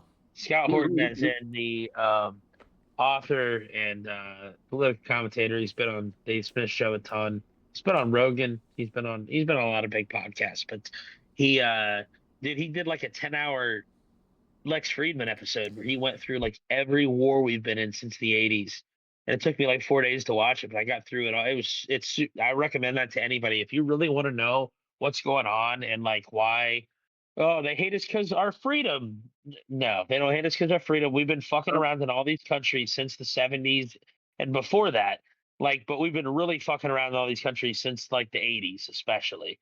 And he goes through like every conflict. And before that too, like 60s, 50s, 40s, like he goes through all the conflicts and why they are, how they are, and why we're better. There's no conflict we're in that is good for us right now. It's not to say you can't ever have a reasonable war, but none of the wars we're in right now help us in any way. They're just all serving either other countries' interests or like economic interests that aren't worth the lives that are being lost. Well, dude, I don't think like anything that has the agenda of like money behind it for the greater, humanity. It's all bullshit. Yep. It's like let's go fight some pointless war. I agree. Money tends to corrupt things the more it's in, but I mean, there are things where it's like there's just people trying to make a living, like. There's some music out there that's great, like comedy. There's some comedy out there that's great, and yeah, you're gonna have to pay for a ticket to it or whatever. You're gonna have to pay for the album or the streaming service the specials on. But like, it's worth it, and there's money behind it. But like, for the most part, that money is used for a good cause, as far as just making people happy and bringing joy to the world. And there's a lot. I'd say most of the time that doesn't happen, but there are times where that happens, and that shit is special. And like. I don't think money definitely corrupts, but I think it almost definitely corrupts, if that makes sense. I mean, I think it definitely... You can overcome it, but you have to be really strong spiritually to do so. Yeah, I think it's a very big corrupting force. I'll put it this way. I hate flock. Like the people who put the cameras up everywhere, check everything you do. Oh, yeah.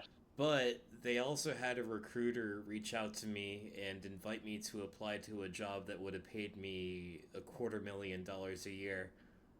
God Fucking, damn. I applied, dude. Money corrupted the shit out of me. I would. And that's it. And that's what a lot of people do. And I couldn't even blame you for that. It's a lot of fucking money. Yeah. But the people to blame aren't the workers. It's the guy with the idea. It's the guy who like. So how does that work? Did they make a deal with the government to like put those places? Because they're not just putting them there without permission. Yeah, well, they're making deals with like local governments, like it would be like cities and Yeah, counties and things like that. they're up around my town. I've seen a few of them, not a whole lot, but I've seen a few, and I don't like them one bit. Oh, they're But that's fucked, dude. everywhere around here, man. So in a way, Well, that should be like your up tax to the dollars are people. paying. But in a way, think about that. That means your tax dollars are indirectly paying for people to get $250,000 salary a year. Yep.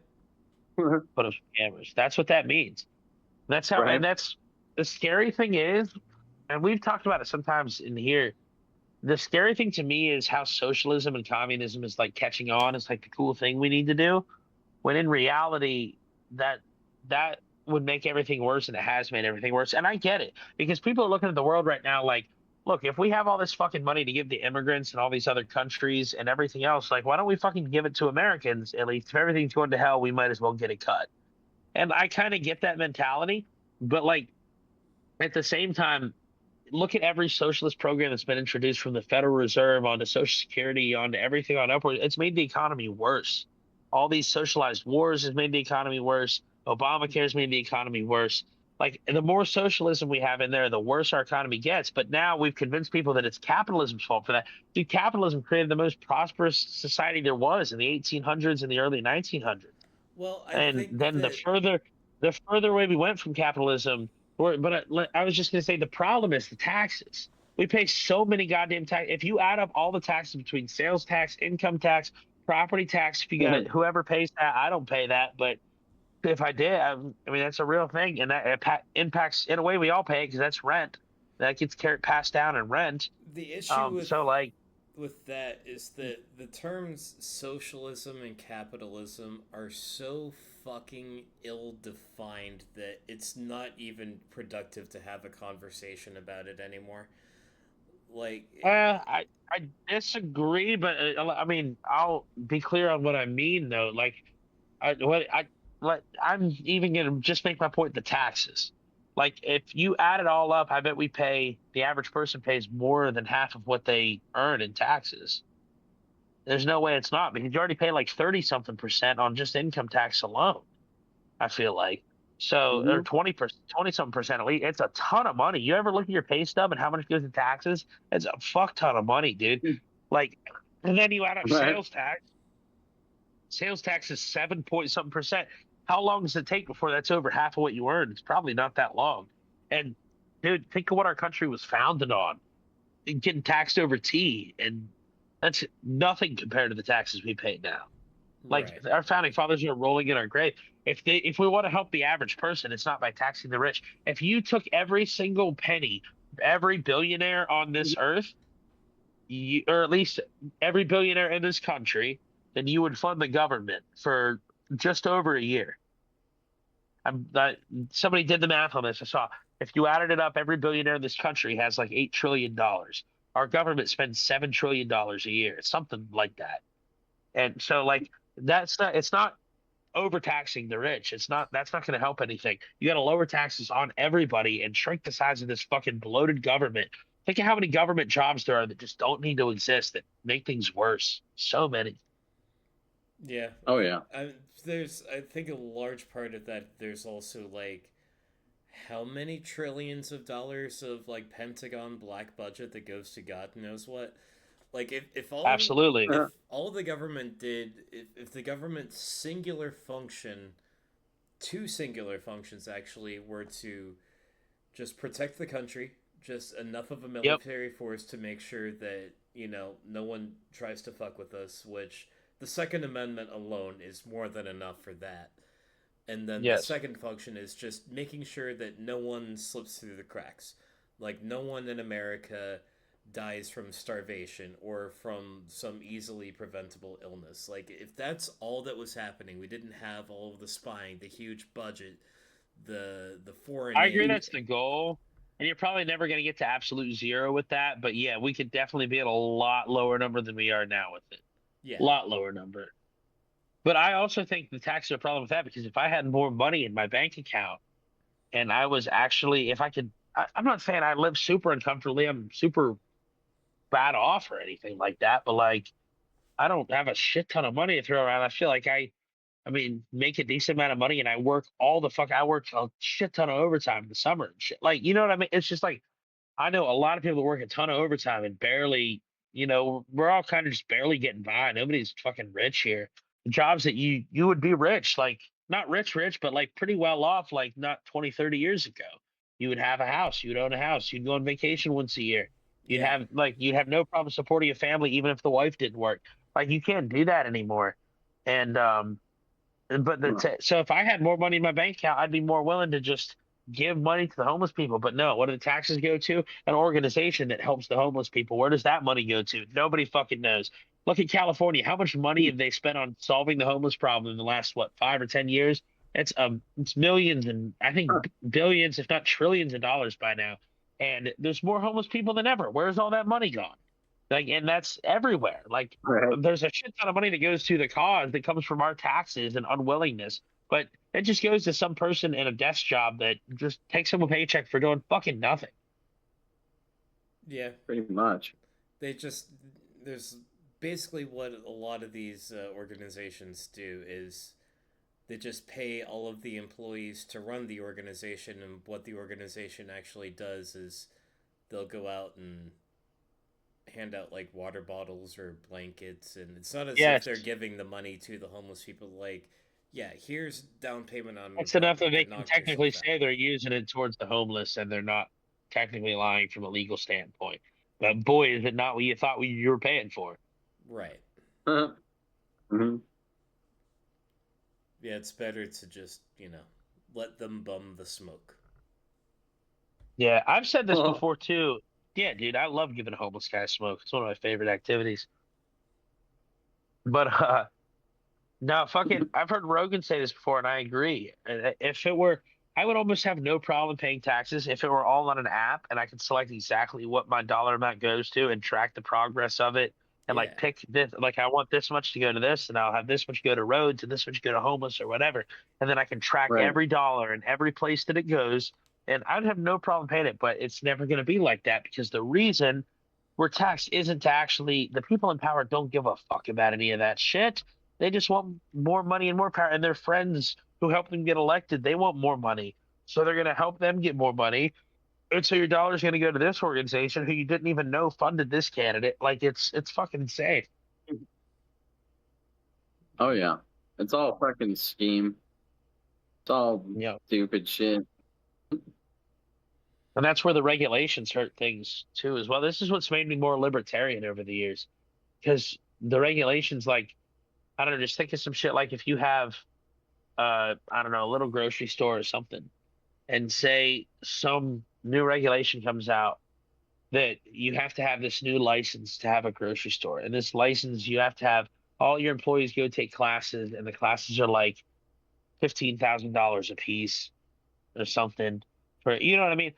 I might be exaggerating or whatever the number, but like similar situations happen. So if you're Walmart and you're these huge giant chains that are already flush with cat, like you can afford that no problem. If you're this small grocery store mom and pop chain that only makes enough to get by, then you're just going to go under when that happens. And I'm sure I'm being a little bit hyperbolic, but like shit like that does like that's the ratio does, because like if you make a new training or a new certification or a new then it costs money. Who can afford that? Huge corporations, not small mom and pop places. And that's part of the reason those places are dying, going away. Well, yeah. Yeah. Everybody wants to run a corporation. Yeah, you can't even cut hair without a license in this country. The licensing is right. That's what I'm saying. Yeah, that's exactly what I'm saying. That's a great point.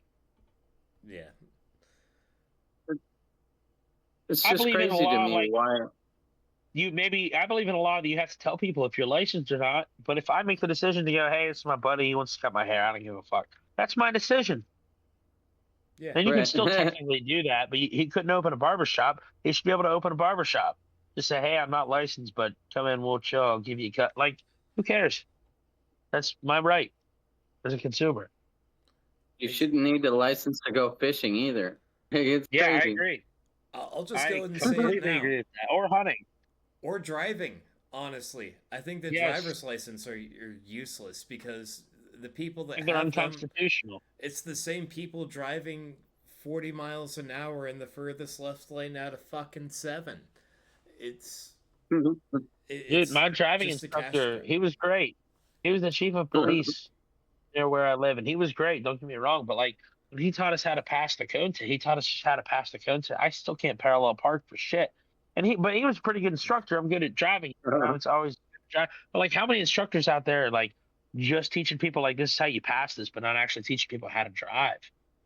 Like he did teach us how to drive. That was just one small example. But like, there's people out there that don't. You know what I mean? They're just like, this is how you pass the test. Or I don't know. I'm just saying, like, is it as a piece of paper that it's the same people that think a degree makes you smarter than anybody. It's like, no, it fucking doesn't. It's like I went to college and I just fucked off for 2 years because I knew I didn't want to do anything that required a degree. I got a 31 on the ACT. How many people I know that have a degree? And I'm not saying ACT scores mean everything too, but I'm saying like they do to these fucking people. So like, does that not make me smarter than that? You know what? That's just retarded. It's a piece of paper. That, like, I know plenty of people with a degree that are retarded, and plenty of people without a degree that are really really smart, and both are the other way too. Like, you know what I mean? It's a piece of paper. It's about how you act. And that's why this and COVID, I think, taught a lot of people that taught me that about this. Like, trust the experts bullshit. It's like, well, who's funding the experts? Who's teaching the experts? Who's giving them that piece of paper? What do they believe in? Because if you look, you can go all the way back and look at how our medical system was founded. And I can't remember which one. I think it was Rockefeller, but it was one of those tycoons that like started creating the first textbooks, the first mass issue textbooks to everybody. He started with like the medical schools, and they specifically in these textbooks didn't write about natural herbal cheap remedies that you can just find anywhere, like a flower or something, or it's something natural that will help this ailment. They specifically focused on drugs and chemically engineered remedies because they cost a lot of money and they can make a profit off them. Speaking of textbooks, you know who was the owner of the biggest textbook company, McGraw-Hill? Thought it was Tim and Faith. No, it was what's his name? Country music chick. Robert Maxwell, Ghislaine Maxwell's father. Oh shit! I might have heard that, but I forgot that. That's crazy. Mm-hmm. Robert Maxwell, definitely in the Israeli spy, Robert Maxwell. Yeah. They had literally an entire state funeral for him, even though they're likely, in my opinion, the ones that pushed him off the boat. Probably. That's why I don't believe Epstein is alive, because Mossad does not leave loose ends. I don't think Robert Maxwell was as important as Jeffrey Epstein is to them. I think Jeffrey Epstein was higher up on the chain. I don't think either of them are super important in there. I think there's way more important people that we don't know of, but I think I think Epstein was a little higher up the chain. I think Maxwell was more a wannabe, which makes him cooler. I kind of like him, to be honest with you, because he reminds me of Archer. He's just like a spy, which is cool, but I don't think he was a very good spy. He fucked up a lot. The fact that we know he's as much of an Israeli spy as he was makes him not a very good spy. The only reason we know that with Epstein is because of all these files and like the state being sloppy. Epstein himself was never sloppy. It was the state being sloppy with him. Well, I don't know about not, never. He's still a compromised asset, which makes him not an asset. He's a liability, and Israel... Yeah. They don't have liabilities. They have, But also, Robert Maxwell was in his 70s when he died, or 60s, or I think they just considered he's almost dead anyway. I don't know. I don't think Epstein's necessarily alive, but it wouldn't surprise me one bit if he was, because I think they could. You know how many fucking islands there are that are uninhabited in this fucking world. And you know how easy it would be to like stick somebody in somebody's house forever and never have anybody ever find it. Like it would be very easy to do that. Like Yeah, I it's heard possible. isn't I that don't about like know it. facial reconstruction, and he's living in Tel Aviv now. But I don't know. I don't The buy it. I don't Xbox think shit's they crazy. would go. Do you see the Xbox shit? Did his Xbox Live account was active like a month ago. I can't Yeah, remember but who you was think the talking about it. Mossad agent would at least know better not to log in old Xbox account? Yeah, but also Epstein was retarded. That's what the files show. He was not smart. He had the touch of Midas thing that Candace Owens talks about, where like he would get all these jobs that he was not qualified for and just succeed in them for like even though nobody that worked with him said he was impressive at all. Everybody that he ever worked with that wasn't like in the files that was interviewed was like, yeah, I don't know. He seemed kind of dumb. I don't know why the power was given to him. Like, and he got Lex Wexner's power of attorney for no reason at all. So like, I don't think Epstein was very intelligent. I think he was soulless. I think he was somebody that was willing to do anything that it took. I think he was also a very like racist Jew. Like he would talk about goyim and shit all the time. Like I think he very much believed in Jewish supremacy. And it's pretty clear from the documents that he basically wanted to restart humanity with himself being like the Adam figure. Yes. Well, that's back to what I was saying earlier. I think they believe in all this transformation. I don't even know what you call it, transfiguration, reincarnation bullshit. Like, I think, and whether it's true or not, maybe it's a dark art.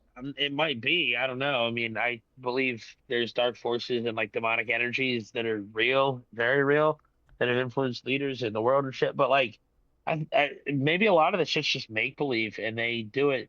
I've heard. I think it was Kurt Metzger talking about this. About like they do it through mind control. It's like if they're trying to put this person's energy in like this person's body, like that Satanist guy, Michael Aquino, like say they were trying to preserve him, right?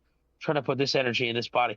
Do you even necessarily have to do it literally, or can you just take this person since he was a kid and just tell him how great this other person was and have him study him and try to be like him? And then you basically did the same thing anyway, whether or not like maybe the energy didn't actually get but you pretty much just made you cloned him more or less. You cloned his personality by brainwashing this kid.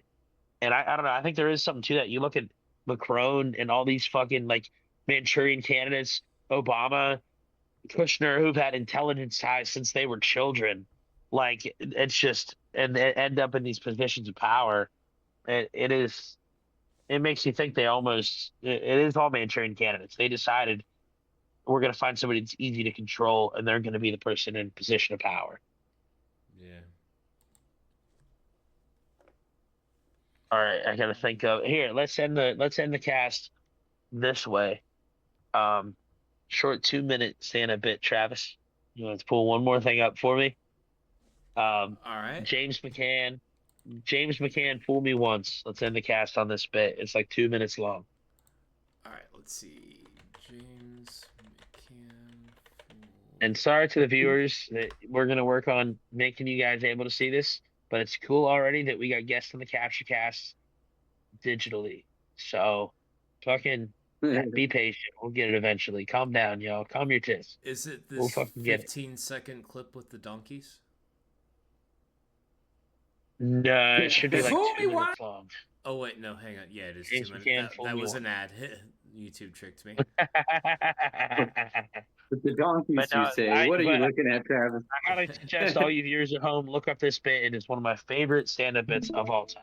James McCann, fool me once. All right, playing it now. Fool me once, shame on you. Fool me twice, shame on me. Fool me 3 times, it's twice as much shame on me. I cannot believe I allowed you to fool me again.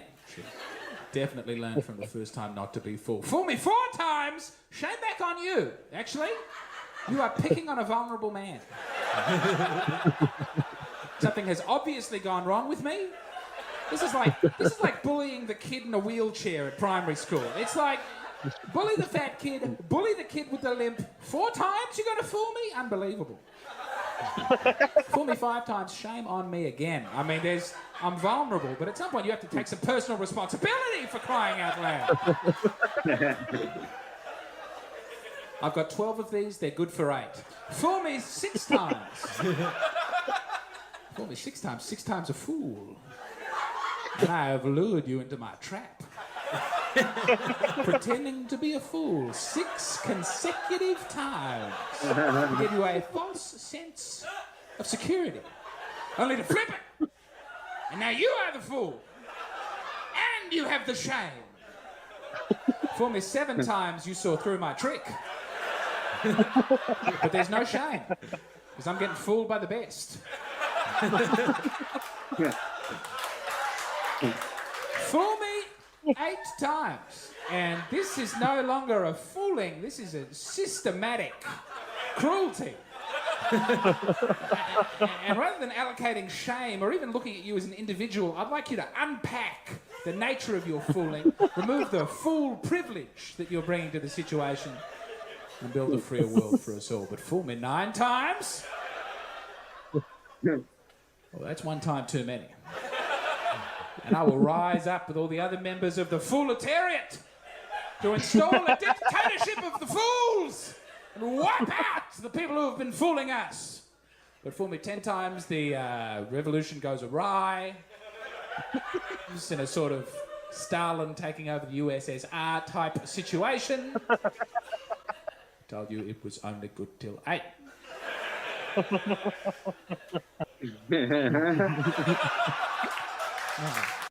As a Marine, One of my Brian favorite Stewart fucking served bits our ever. country, and when he I came think one of the home, most he underrated kept lines, serving, I don't think a lot of the building a crowd business, got it, creating- but the Fooletariat line I thought was actually fucking hilarious. It was. No, I thought that was great. But Yeah, shit, definitely. anyways, man, let's get ready to wrap this up. I'll give y'all a chance to kind of close out how y'all want. First of all, I want to thank you both for being on. Travis, I want to thank you for producing, being able to handle the production side of things, because that's all about all I know about it. So you see how dead in the water I'd be without you being here to coordinate this streaming part of it. So I appreciate that, Kyle. I appreciate you hopping on last minute. I hope the best for Cole's father as well, who's supposed to be on. Hope he's doing the best that he can be. But yeah, I appreciate y'all both for being on. So I'll go with Kyle first because I feel like he hasn't had a chance to talk in a while. Kyle, if you want to plug anything, and then just any final words you'd like to say, and thank you again for being on, man. Well, thanks for having me. You can find me when it comes back on Comedy Writers Guild on Thursdays. And for now, you'll just have to tune in to the Higher Consciousness, Lower Standards podcast, which, we try to put out an episode every Tuesday. So that's where you can find me. Also on Facebook, just Kyle, Yankowski. So Hell yeah, thanks man. for And I having do, me. yeah, man, anytime. And I do want to ask real quick. We talked about where Travis is from. I'm not going to get fully into it. We'll do that next time you're on because you'll definitely be on again at some point. But where are you from, Kyle? I don't even know. Like what state? I'm from Washington State. Oh, really? I did not know that. Cool. Yeah, dude. Yep, that's why it's still light outside there. That far north Yeah, it and makes west. sense. It's the only place. So yeah, we'll get into that next time. Might be a good thing. Yeah, like yeah. you and AK are cool, but I know one person from Washington, and goddamn. But anyway, cool. Travis, no, Kyle, I appreciate you for coming on, man. Appreciate you having me on your podcast, man. I think we had a great time. Always good talking to you, brother. Like we have some conversations that I think go over a lot of people's head, but I think we're both onto some shit. But thank you again coming on, man. And then Travis, same to you. Anything you want to plug? Thank you again for coming on. Anything you'd like to leave the people with? Yeah, you're welcome. Good to be here. But yeah, be sure to check us out on Comedy Writers Guild, which is currently on hiatus. But if you want to know when we're going to be back, be sure to join our Facebook group for all of the updates. And in the meantime, I am going to give you something to do with your Thursday night starting this Thursday at 6 p.m. Central Time. The Vibecast is coming back. We're going to be on Twitch. That's twitch.tv/FiregenMedia. If you don't know how to spell that, don't worry. Just go to the CWG Facebook page once again, and I'll post updates there. And yeah, we're going to be going live on Twitch, playing Power Wash Simulator, and we're doing it a little bit different than we did it before. I was about to ask. Yeah, I'm going to be bringing in callers for periodically throughout the show. So, yeah, should be a lot of fun. Shit. Getting crazy on it. I never thought I'd see the day. Me either.